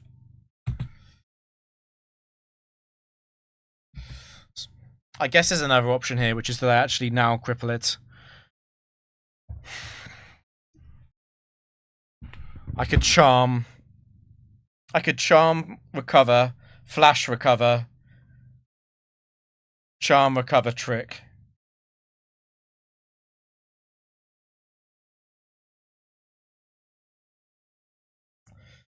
I think we'll go. Crunch would never get multiple defense drops. That's never happened in the past. This is a scary situation, though.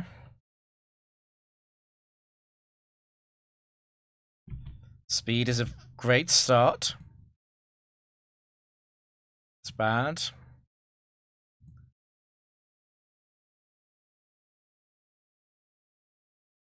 Okay. It's evasion that I want now.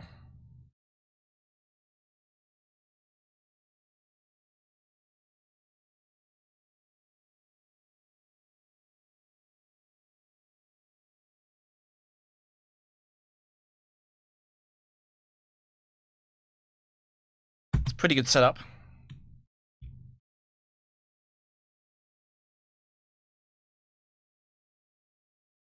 It's very likely to use U-turn, but I'm faster than it, so I can't take advantage of that.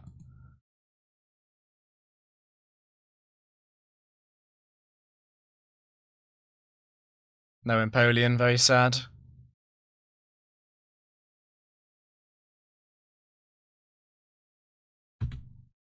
The AI can't switch unless you hit them. That's basically how it goes.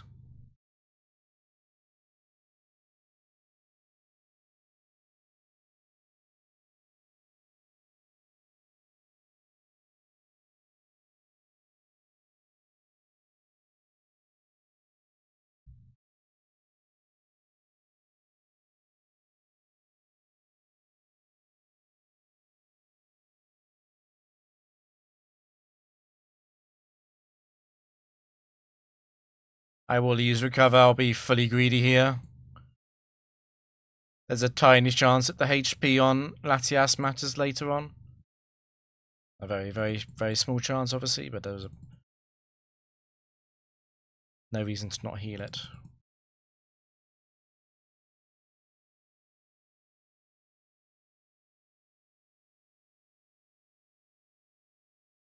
You're allowed to get defense, Drapion.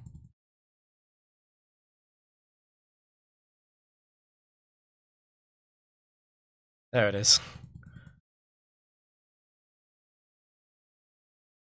Final two boosts are both defense, defense, defense.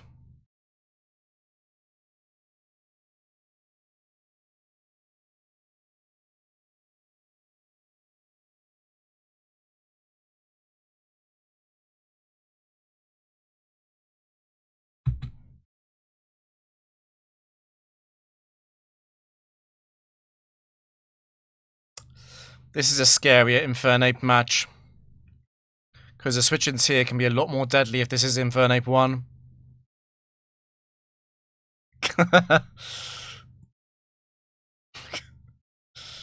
Okay, Shadow Claw, that's not Infernape 1.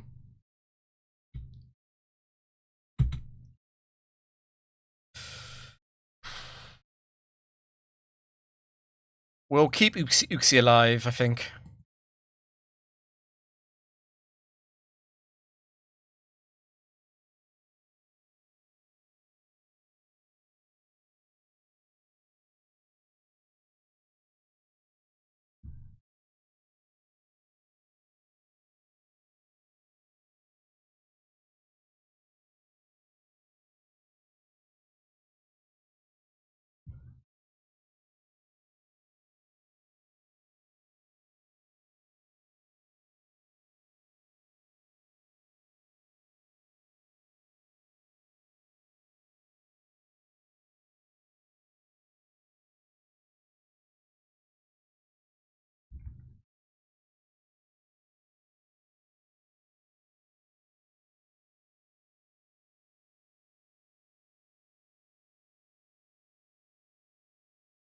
48 at max PP.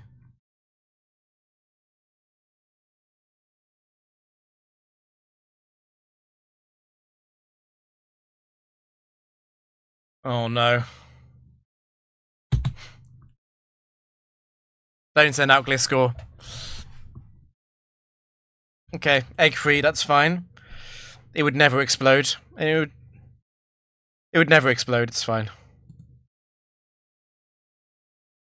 So we trick it into Woods Hammer with Latias, which is extremely inconvenient.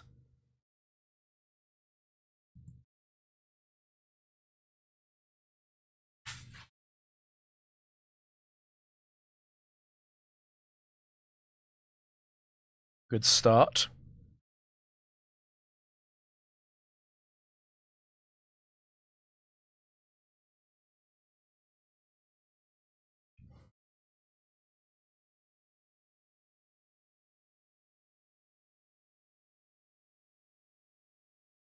I'm pretty sure it doesn't change the explosion odds, right? Doesn't care about my speed. The health check.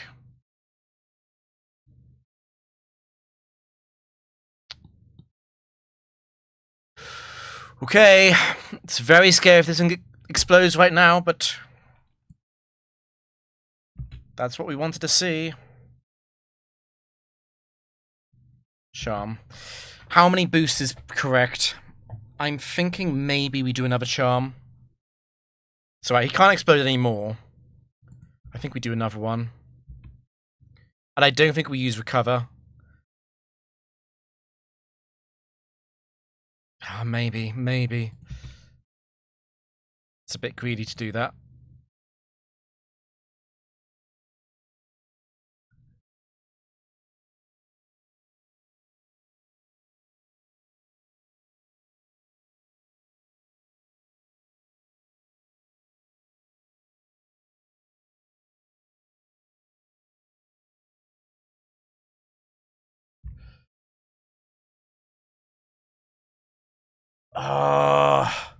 Get defense.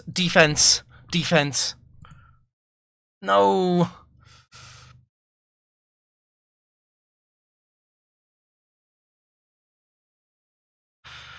Or do we risk it? It makes a huge difference to Magnezone.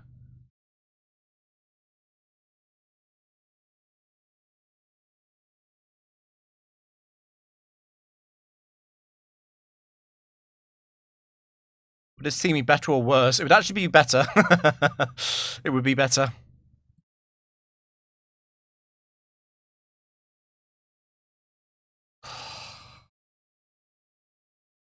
There's a defense boost in here and I really want it, but I have to leave it. Okay.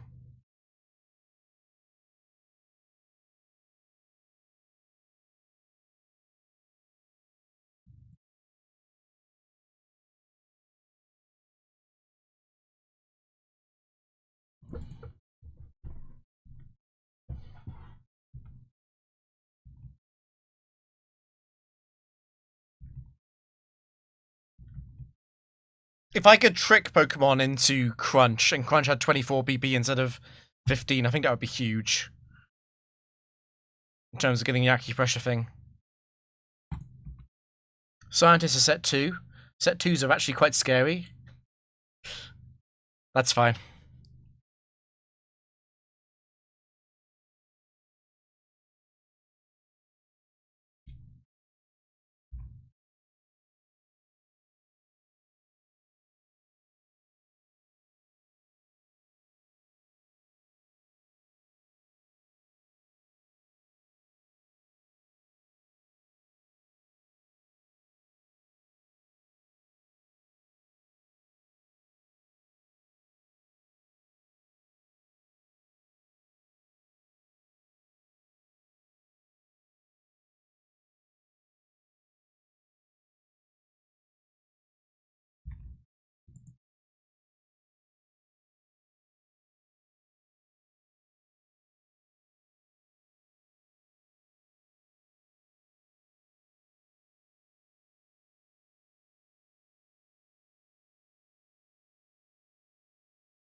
The free shot on T-Tar. So Elise, okay. What have you got, Elise? Breloom 4, that's fine.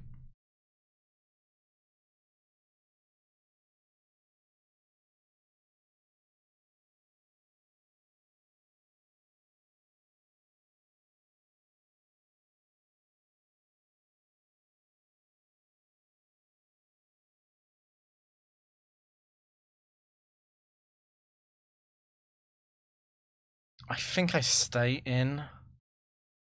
Should be using Seed Bomb because I resist Focus Punch. Yeah. Max Sleep, lol.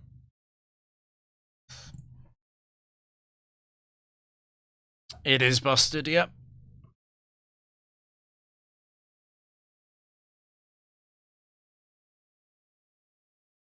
Bang.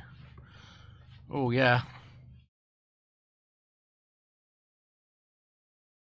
Bang. Oh, the evasion boost is bad news for Breloom. Ah.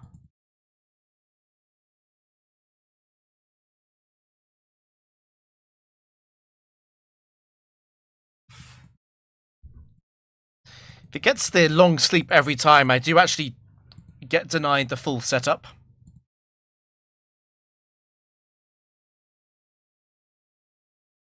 It would, yeah. Freaking 40%, sorry, 30% of X-Ball. Bum, bum, bum, bum. Bum, bum, bum. It is Elise, though. She is unlikely to have anything in the back that could kill a +6 defense, +6 special defense, +6 evasion Drapion, even with all of its PP.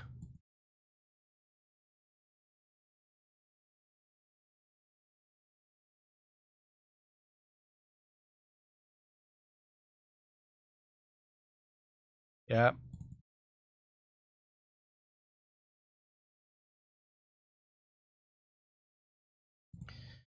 Boom. Okay.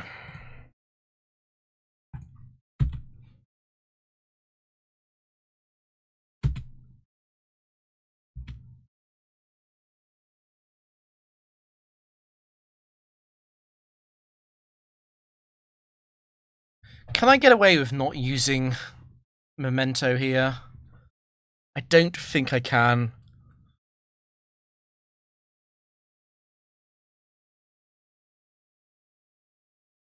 There's no point risking it.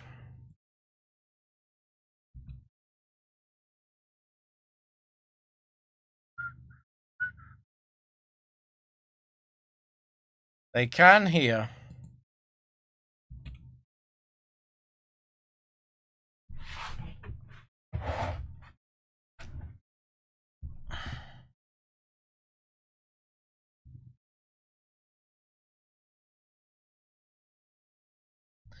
That's not helpful because of perfect accuracy. I'm gonna substitute rest just out of respect of Thunder getting a paralysis into multiple full paralyzed turns.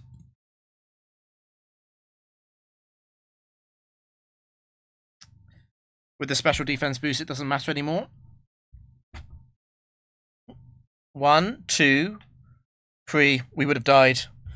We died to that RNG without a boost, and at 90 HP against a -2 Electrode, we died to that. Obviously, I would be switching to Latias, but it would be very awkward then to get the full setup.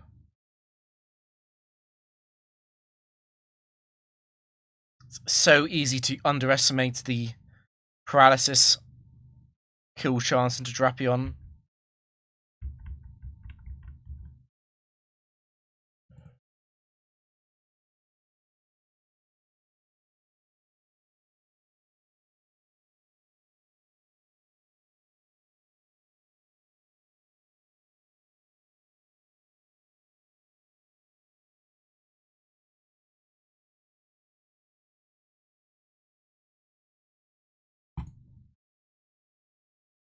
I hate this thing. We have to remove the Quick Claw. Hopefully it's 1 or 2 though. Scope lens, perfect. That does mean I get no evasion boosts on Drapion, but it's worth it. So I think Charm. Keep Uxie alive. I could skill swap.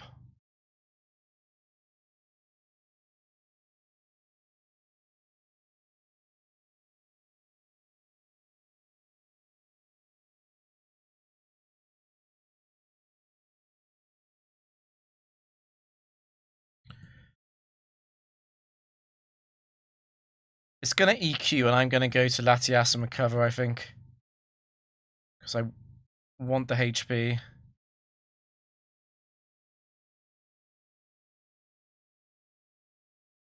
This is a nerfed setup because of Foresight. It will use Foresight. And it removes all my evasion boosts.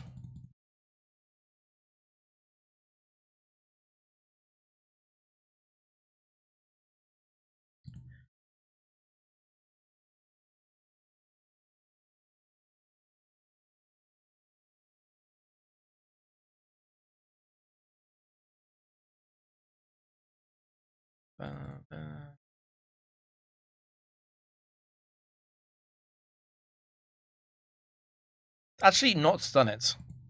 Does Foresight check no guard? No, it doesn't.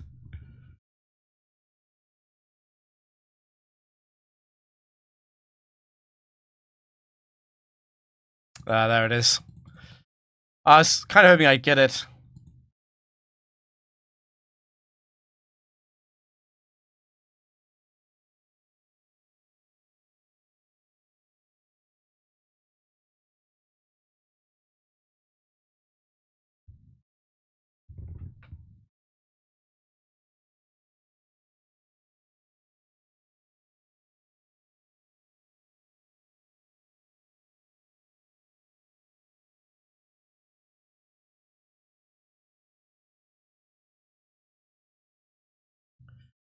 Suicune is a bit of a problem because of Suicune 4.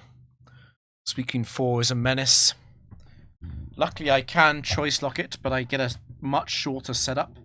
And also, I can choice lock it into Ice Beam, unfortunately. It's more likely to go for Calm Mind, but quite a strong chance I choice lock it in Ice Beam. And it's half making me think about going for the Thunder Wave first. But I think I need to immediately do it, because if it Calm Mind, Ice Beams on Thunder Wave, Memento, Trick, respectively, it's then at +0. And +0 Ice Beam can probably 5-shot Drapion.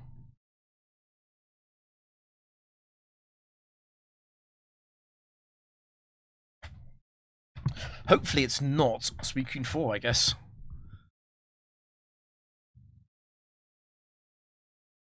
Surf. Okay, it's more likely to be Suicune 1.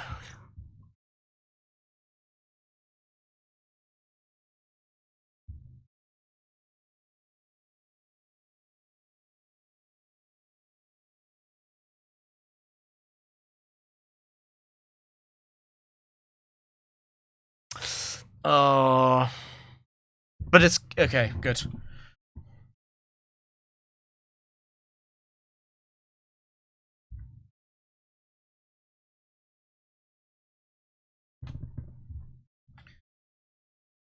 Even -2 Calm... I mean, -2 Ice Beam is a real pain, right? I guess what I would do is we would PP stall it with Substitute Rest, and then I go back to Latias, and I trick Suicune off of its move, and we trick it back onto Calm Mind.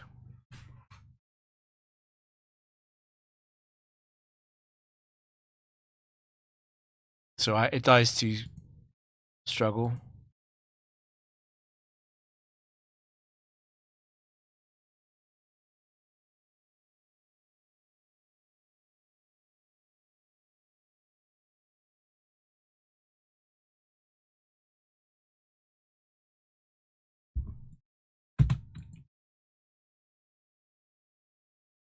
I do like the time ball animation as well.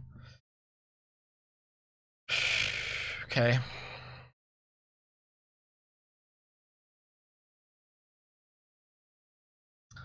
Latias 1 is basically the same problem as Suicune. Except we definitely don't Thunderwave that.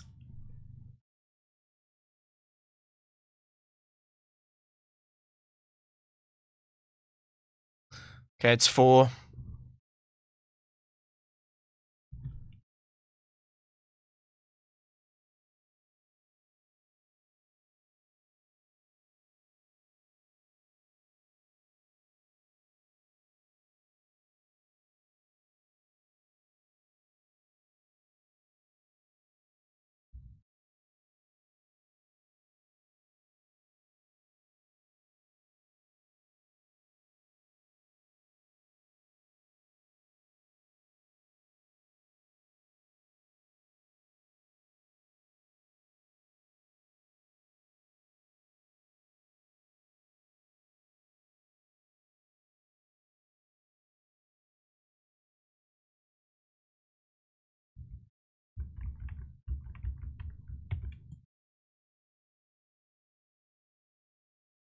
Hit me. There we go.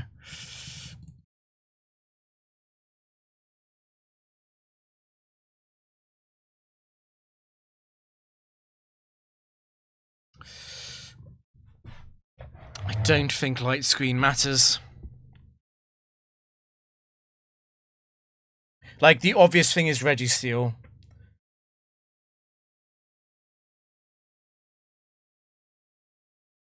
I think we do PP stall it. Not PP, but I want to get rid of those turns.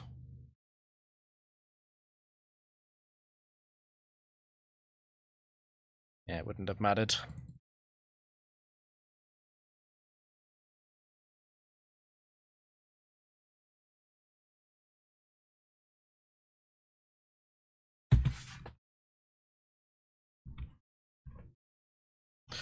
Oh, collectors are scary. Set 1. No Gliscor. No Scizor. Donphan 1. That's fine.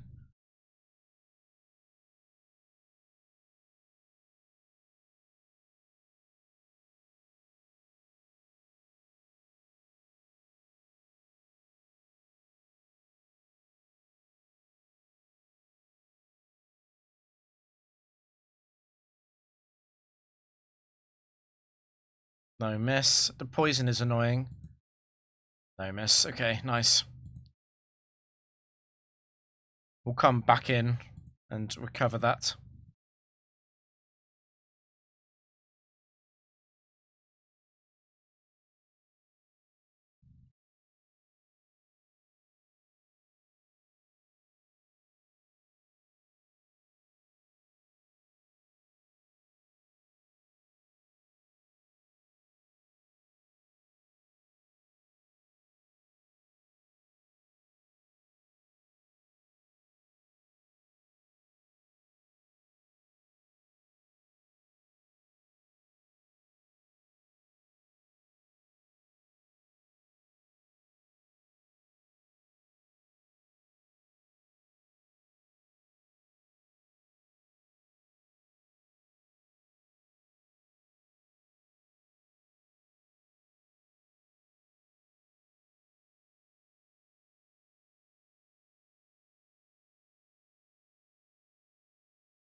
Winter comes. Okay, I think we have to at least one more because of the lottery problem.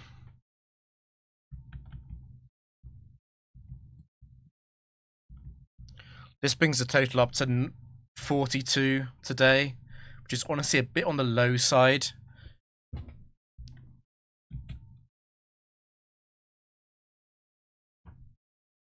Okay.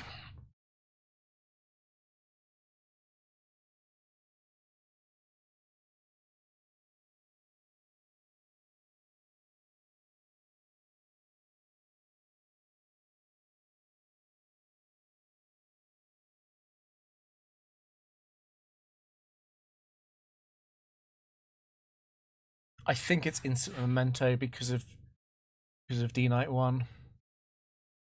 D Knight 1 can T-wave me and then I can get fully paralyzed while it Dragon Dances.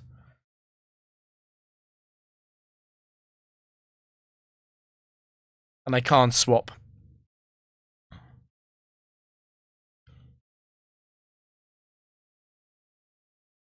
It's not good to memento D Knight 4.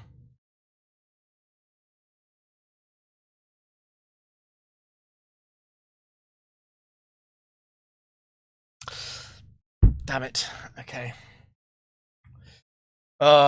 Most of the time when I face D Knight, I know what the set is. The outrage choice lock is bad. It is bad. There's no way around that. I do have to go charm, obviously. I haven't even paralyzed it.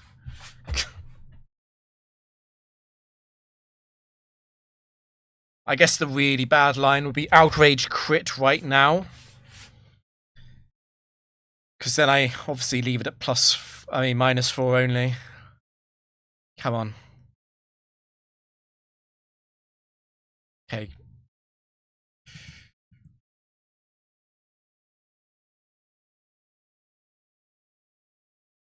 Five. Okay.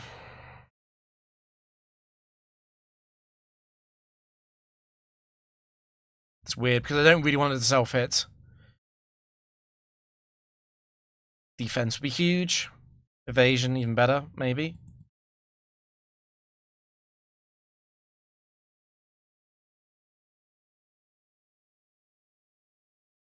Nah, this isn't that scary. It's only really bad if Latias gets crit. So defense, it's over.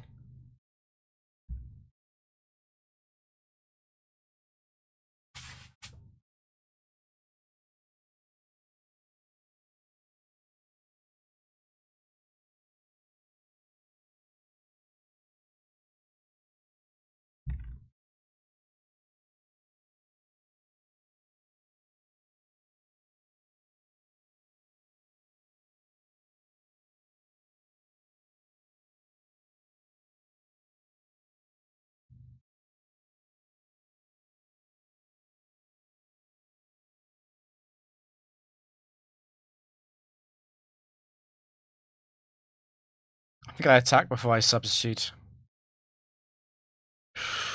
Because T-Tar 2 shouldn't ever be able to freeze me. It should be forced to use Aerial Ace, right? I'm at +6 evasion.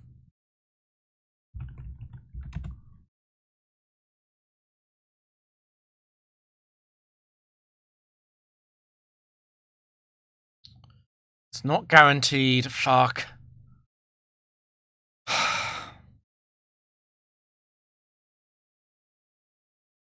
But I want to attack in case it's 1 or 4.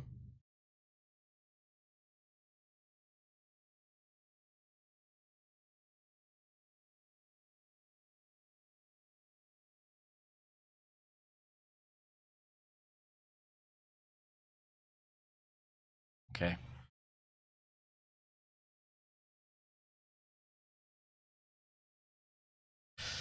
Oh, more ice trainers. But to be honest, I've been lucky today avoiding these. Okay.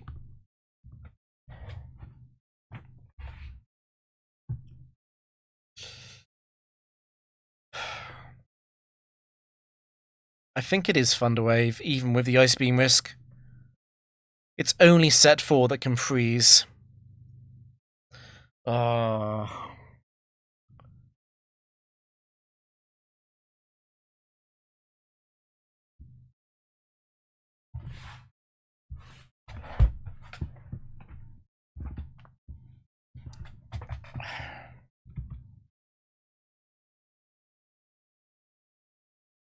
Facade does hit quite hard.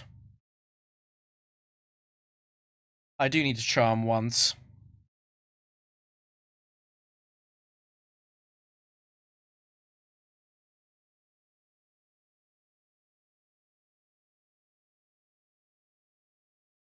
This is the defense boost. This is over.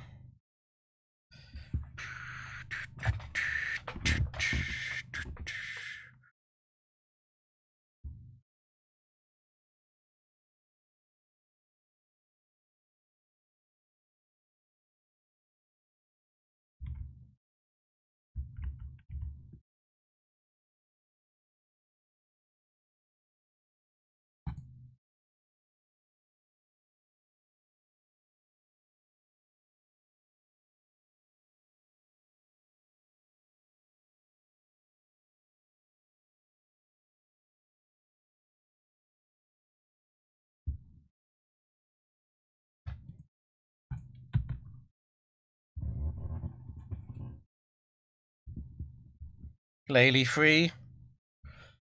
Just respect the freeze later on, that's it.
The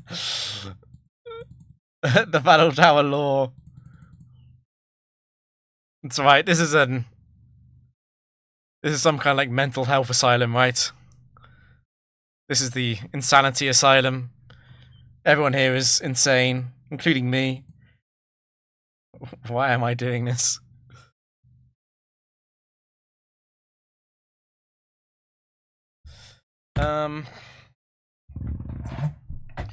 I could skill swap. I don't want to use knockoff.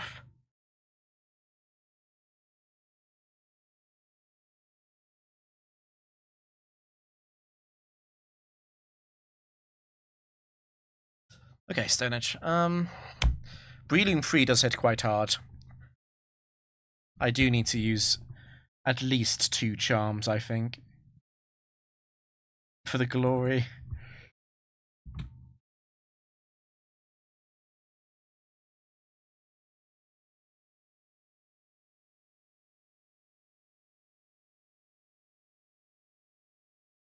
The evasion into the dynamic punch miss. No.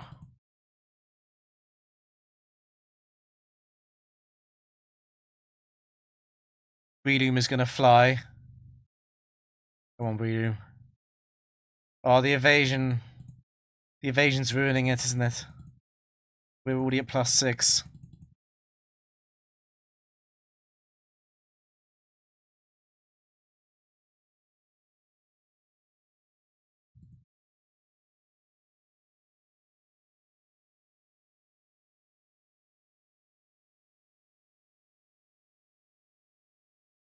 Goodbye, floating Breloom.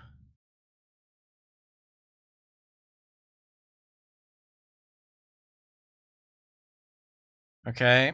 Expensive coat alert. Oh boy, that's a scary random thing to face off against on turn 1. Glalie 4 is unlikely to go for Blizzard, which makes me want to use Thunderwave. Hopefully no Lumberry. Glalie 2 is the worst by far. Worst opponent. Oh my god, don't freeze me. No. Don't. Okay. So now it's got a Laxin sense. Surely we wouldn't miss. Easy. And now you waste a Sheer Cold on this turn. Sheer Cold, Sheer Cold, Sheer Cold.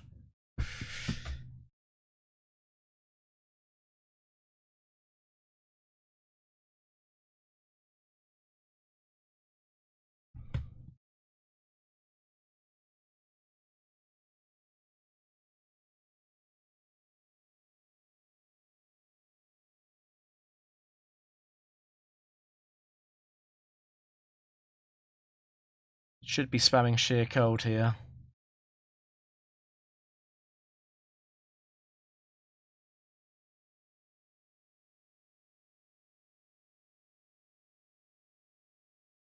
Nice. Did we just get hit by the we got hit by Blizzard on this sub, right? I think.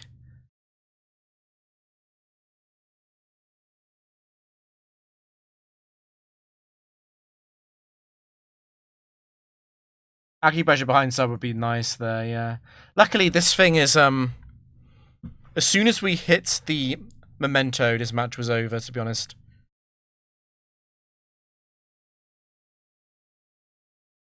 Well, I shouldn't say it's over.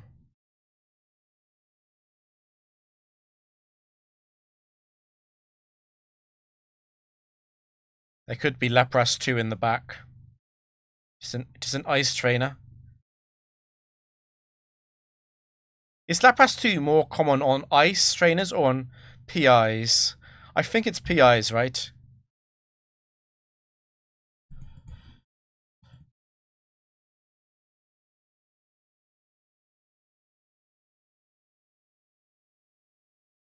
That should be it, yeah.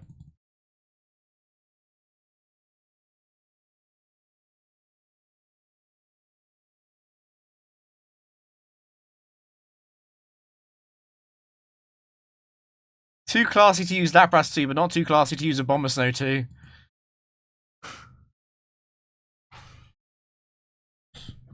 Look at me. It's Ace Trainer Daphne.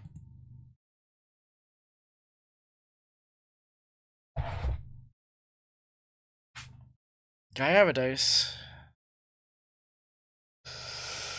Right, Gyarados 4 is incredibly likely to open up with Dragon Dance. I really think I'm Memento. Memento and Trick. Yeah. There's no reason to make this complicated. I don't need to use T-Wave here.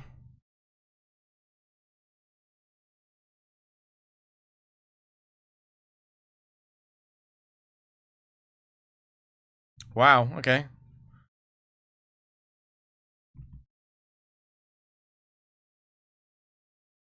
Yep, there it is.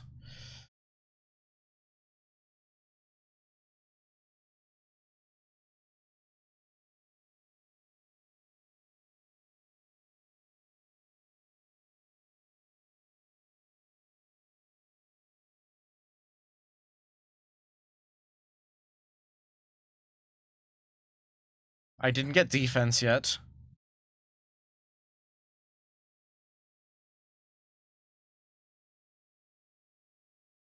Stop pranking me. Where's defense?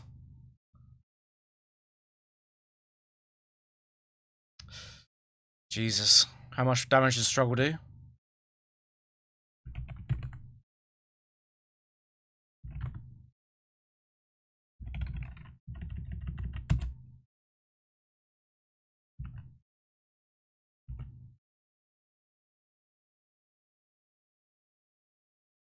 Holy fuck. Okay.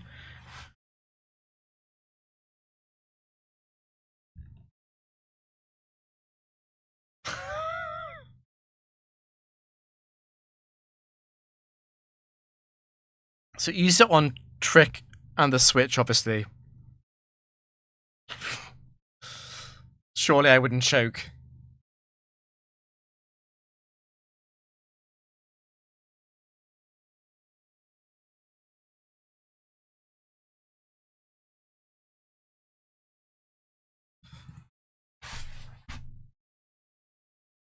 I guess the thing is about this is that I'm guaranteed to use...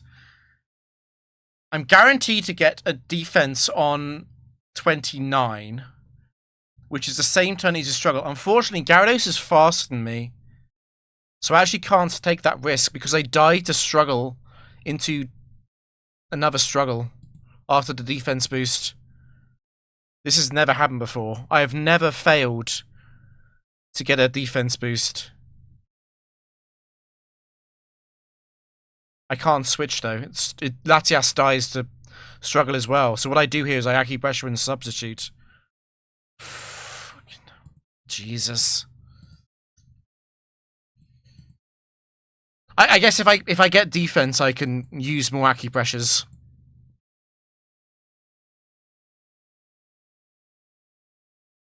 And it's at 170, right? So it's dead to 5.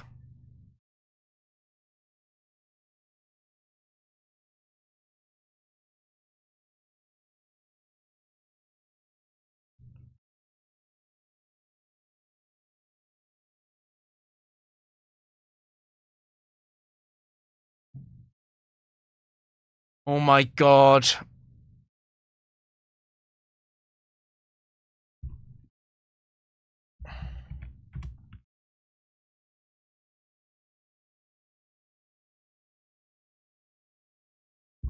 Just get defense. Just get defense.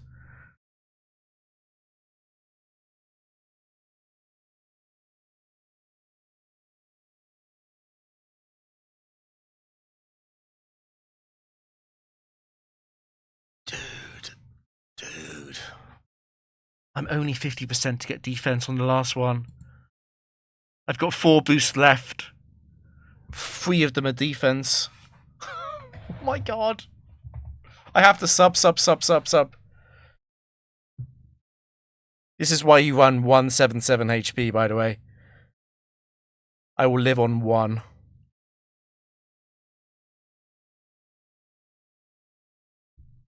Struggle does around 70% of my HP. It does about 123. So I have to just use substitute now. And Struggle can't miss in Gen 4.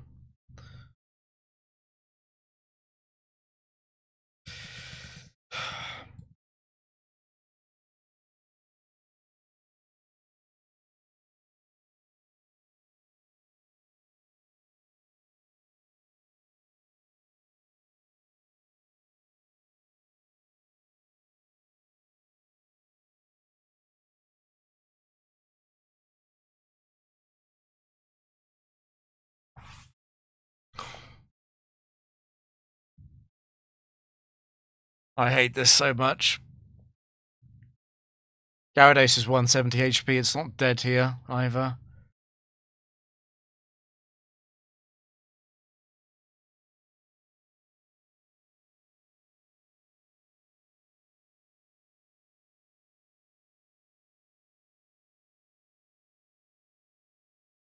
So do I rest on the final turn, or do I acupressure?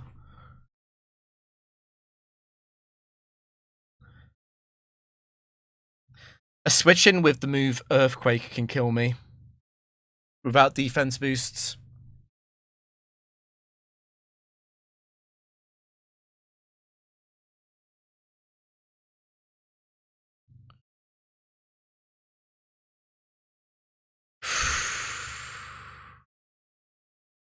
I don't want to be asleep. I don't. I think I'd rather go for the Acu.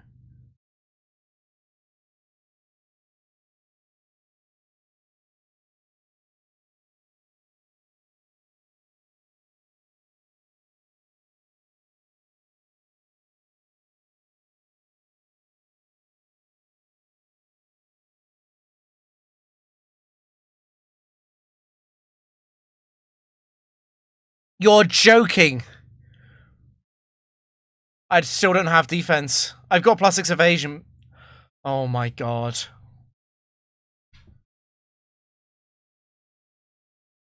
I can't set up on that. It's hyper gutter as well. These are all defense. I have to kill this. Oh my god, it's the final Pokemon has Quick Claw.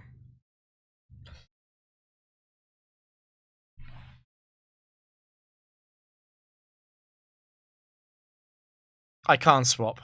I can't.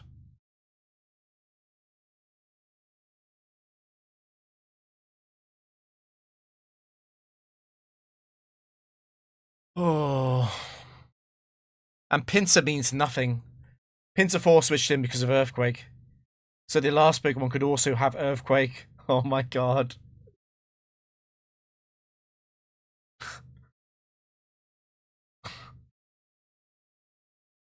Okay.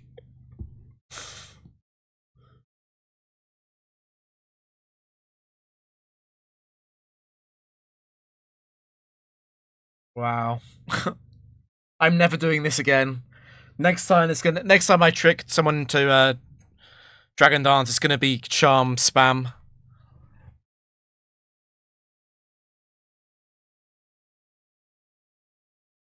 That's so disgusting.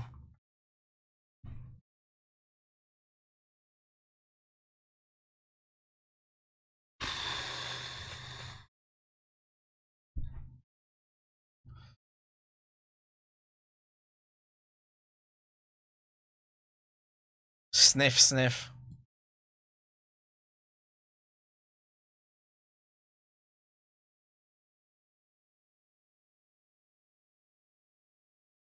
Oh my god, no. I just wanted an easy match. Ah.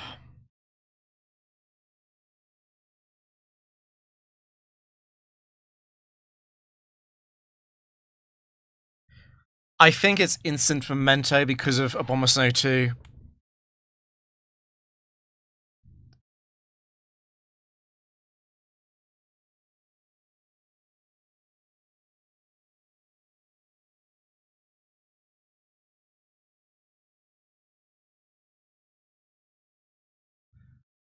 Please use Wood Hammer.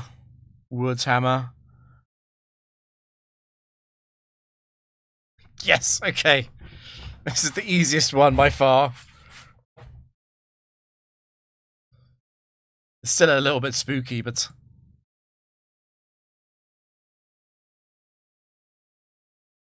Okay.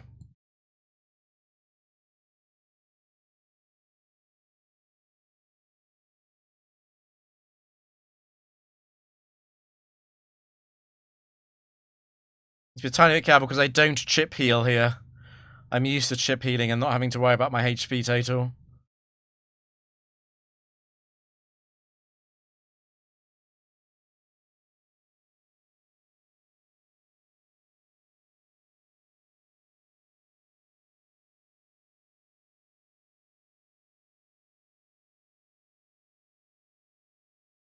I'm not going lower than that.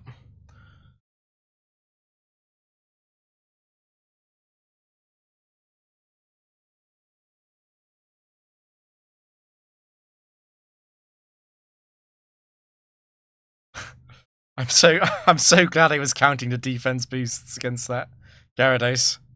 I would have straight up lost. Like, I would have straight up lost the game.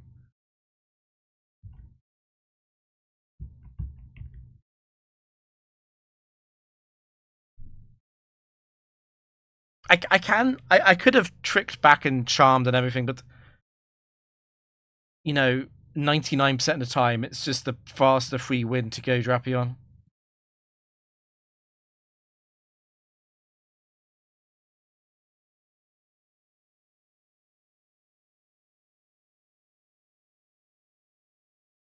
Leafeon. Executor? Okay.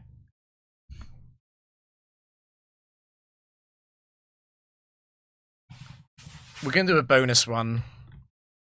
Because 42 is a bit too short. And also because I was very unlucky just then, so surely I won't get bad luck again, back to back. No defense specifically is about... It's about 1 in 300.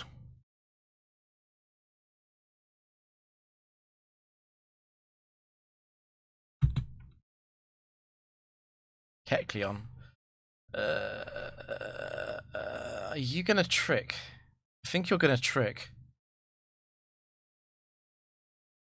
Because the item lookup fails, right? Why am I thinking about Gen 3? Oh, do they cheat in Gen 4? I've forgotten.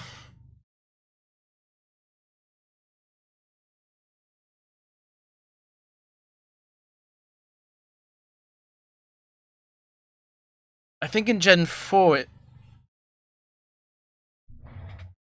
I'm pretty sure it's going to use Trick. I'm pretty sure. Do I just let it Trick? I think I do.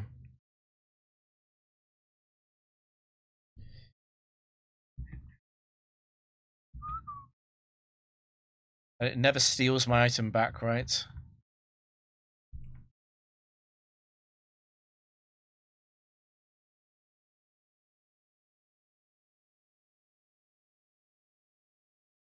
Yeah, it includes Black Sludge. You can't Trick back. That's good.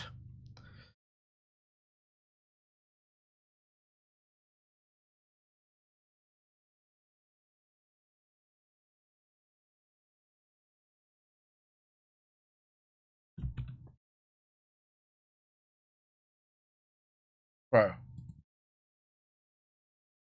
Don't do that. It will eventually be forced to Trick, but it should spam all the aerial aces before that happens. Unless I somehow miss evasion boosts forever.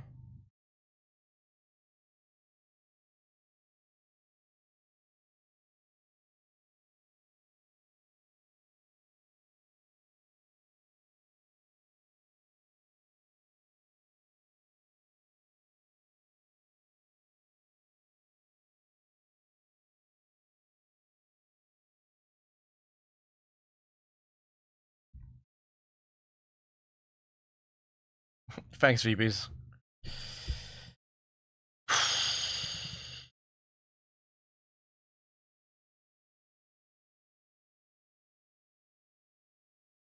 Quick Claw, Sandstorm.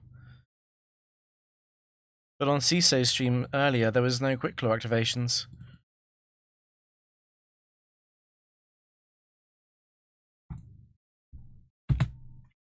Ducky 4. Get you stuck on Shadow Claw, right?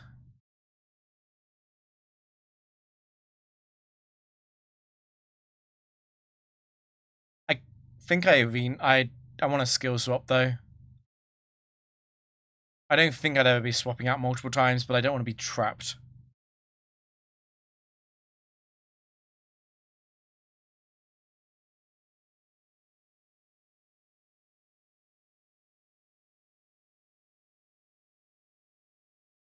It's got a muscle band. It's got stab.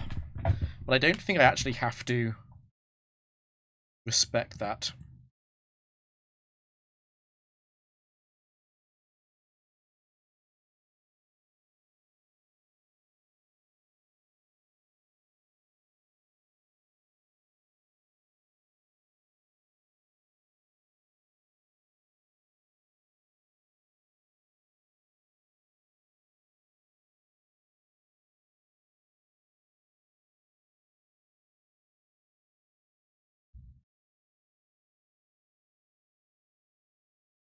No speed boost is crazy work, Drapion.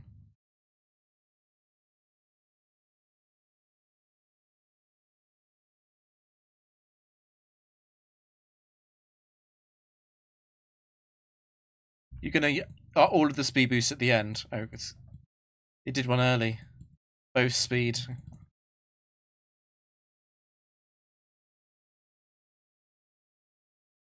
Hmm.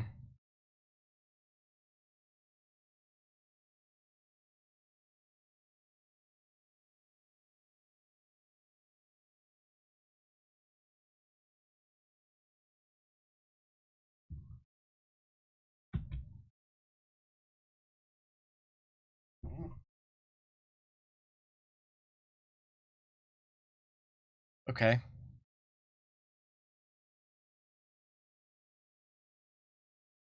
I have to act as if it is wheezing free.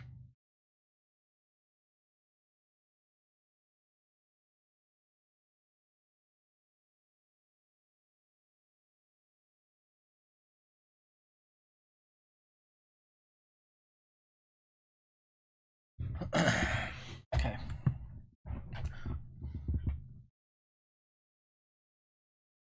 The drop into the quick claw crit. No, don't do it. No. Don't actually do it though. don't actually do it though.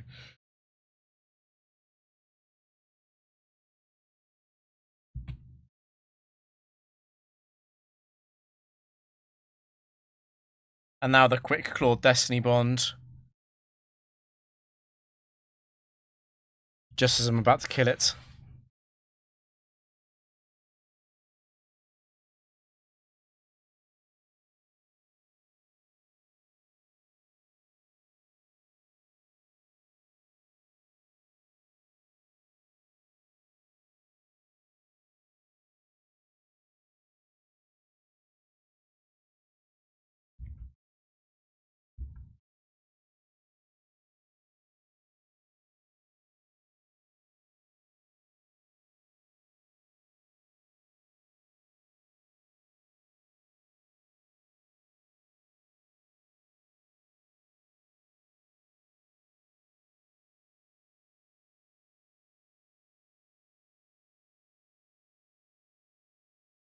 I do not trust it not to not quick claw destiny bond me here.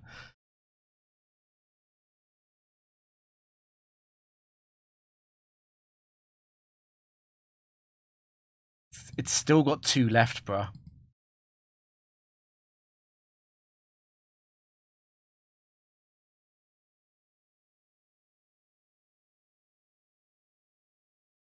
Did I miscount?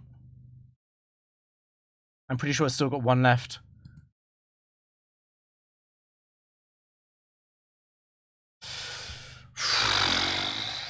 Can you imagine if it quick clawed that?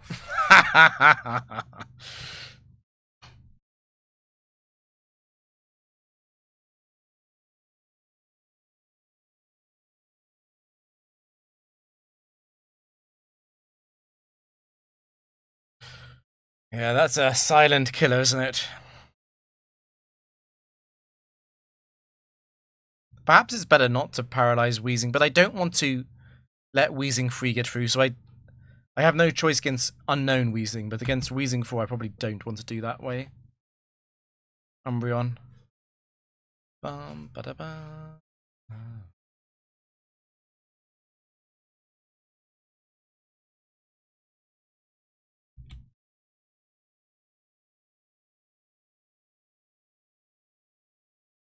Okay.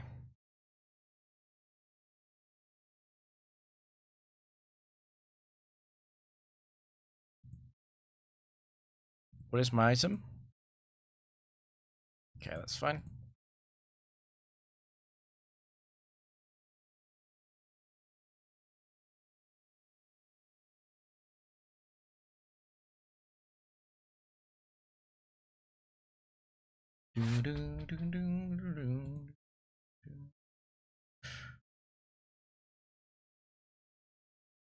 What is a baton pass threshold?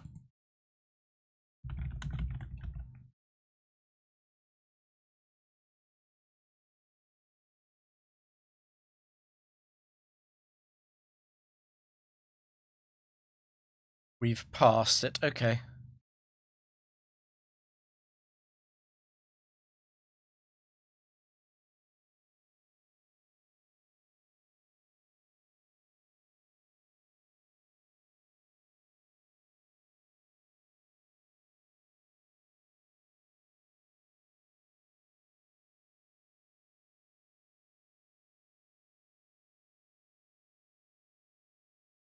I just don't want to lock you into...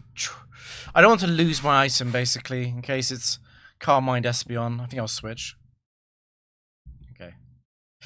So it's at minus whatever attack, but that's fine. mostly want to respect the freeze.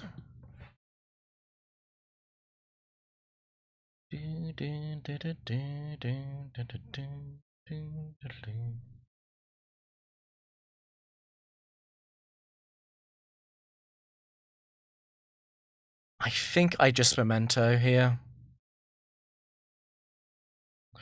I am aware that Glaceon 4, with its item intact, does break the sub after memento.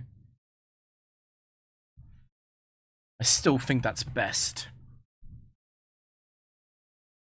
I don't want to miss memento. I can only miss mementoing to Glaceon 1, and Glaceon 1 is going to be PP stalled in a similar method.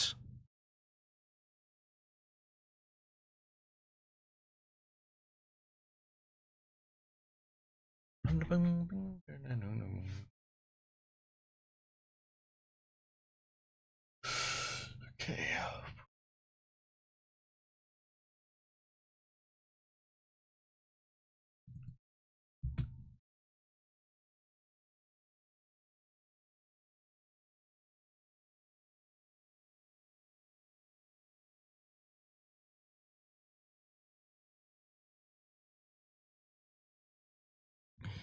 The flash is going crazy here. It was good to include a flash, I guess, against Umbreon.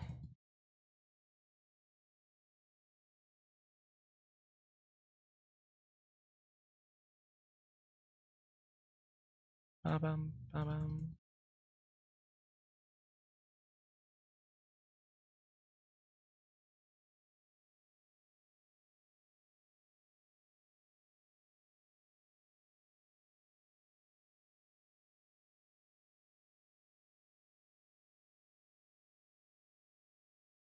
Almost zero chance Umbreon comes out second here.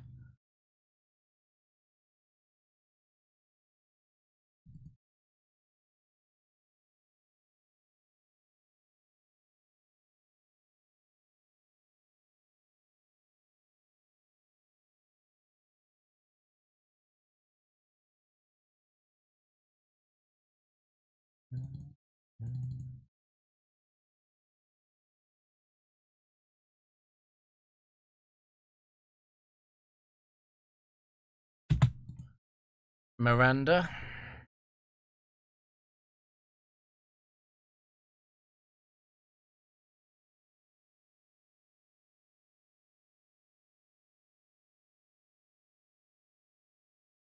Again, I've got to memento in case of Jolteon 4 critting me.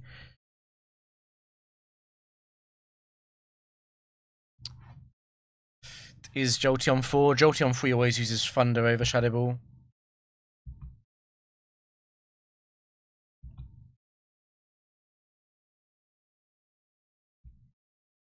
I think 1 is enough.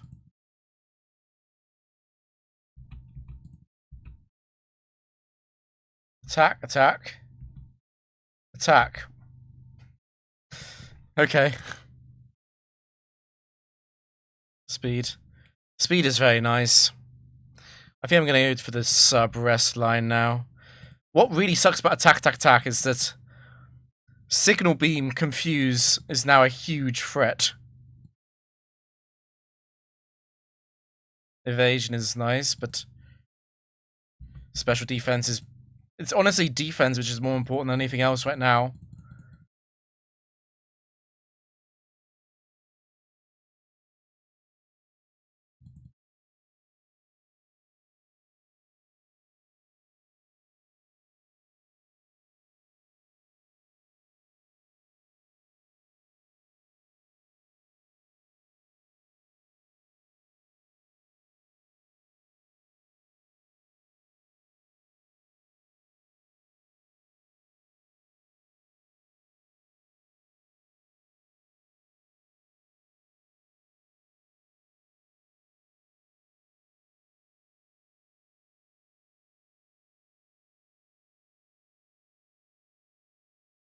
I forgot it was Miranda. So that was never Jolteon 3. Short-term memory loss. Playing at 1 AM.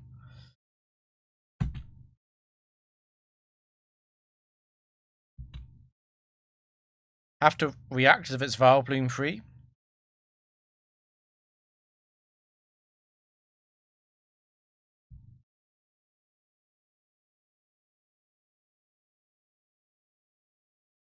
Okay.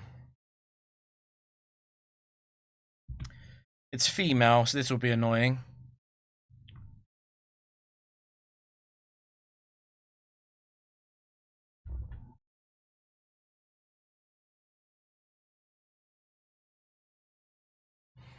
There it is.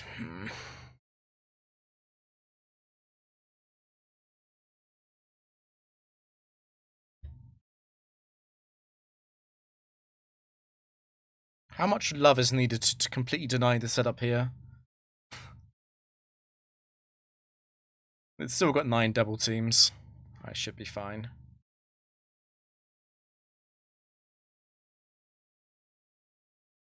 Ten toxic.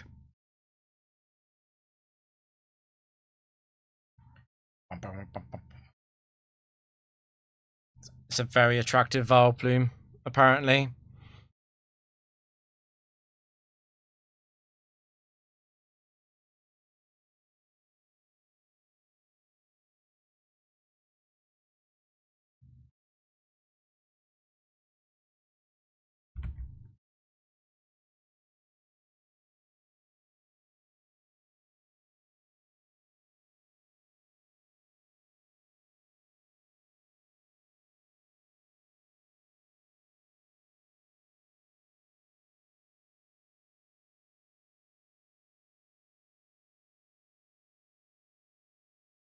Last game. It's Marianne. No Infernape. No Infernape. No Infernape. That's also a bit concerning. I'm always worried about missing Memento into Heatran free. I suppose I have time to use knockoff.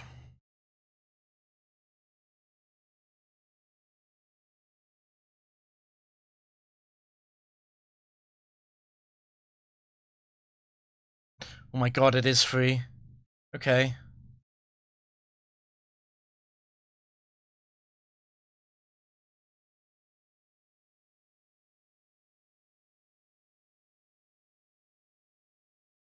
I can't trick because of knockoff.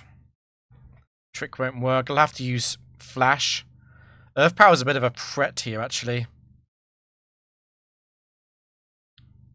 A crit on this turn would be really, really, really, really bad.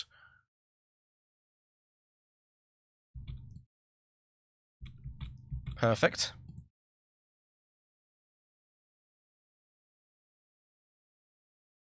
Special defense. Evasion is also good.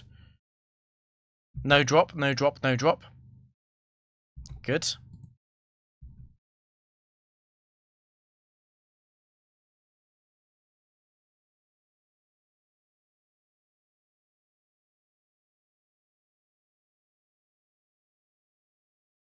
Oh, the evasion boost was so clutch. I mean, maybe it was also to flash uses. If Heatran gets a Earth Power special defense drop, I actually have to switch. It's not too bad, since Latias is immune to Earth Power, but obviously we're cutting into the setup time.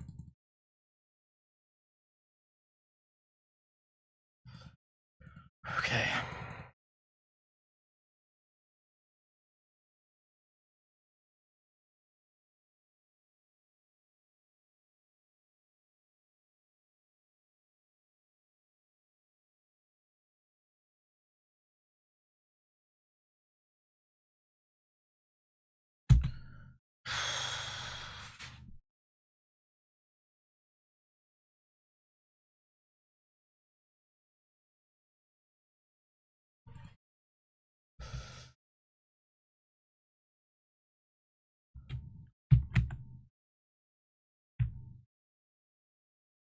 Not bad. We got into the 400s.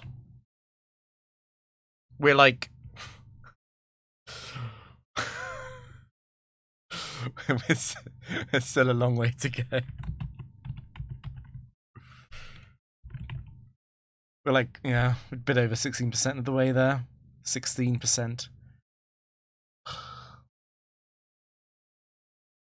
God, I hate this. I hate this so much. I'm going to get burned out before I get there, I know that, but hopefully we don't lose. I don't think I'm going to raid anyone. It's too late. The quick Ganter. Should we raid Burrito? He raided us recently. And he's a fan of the channel, I know. Yeah, let's raid Burrito on the way out. We can do that. Thanks for watching, guys. Not sure what I'll stream tomorrow yet, but I'll be live tomorrow. Burrito.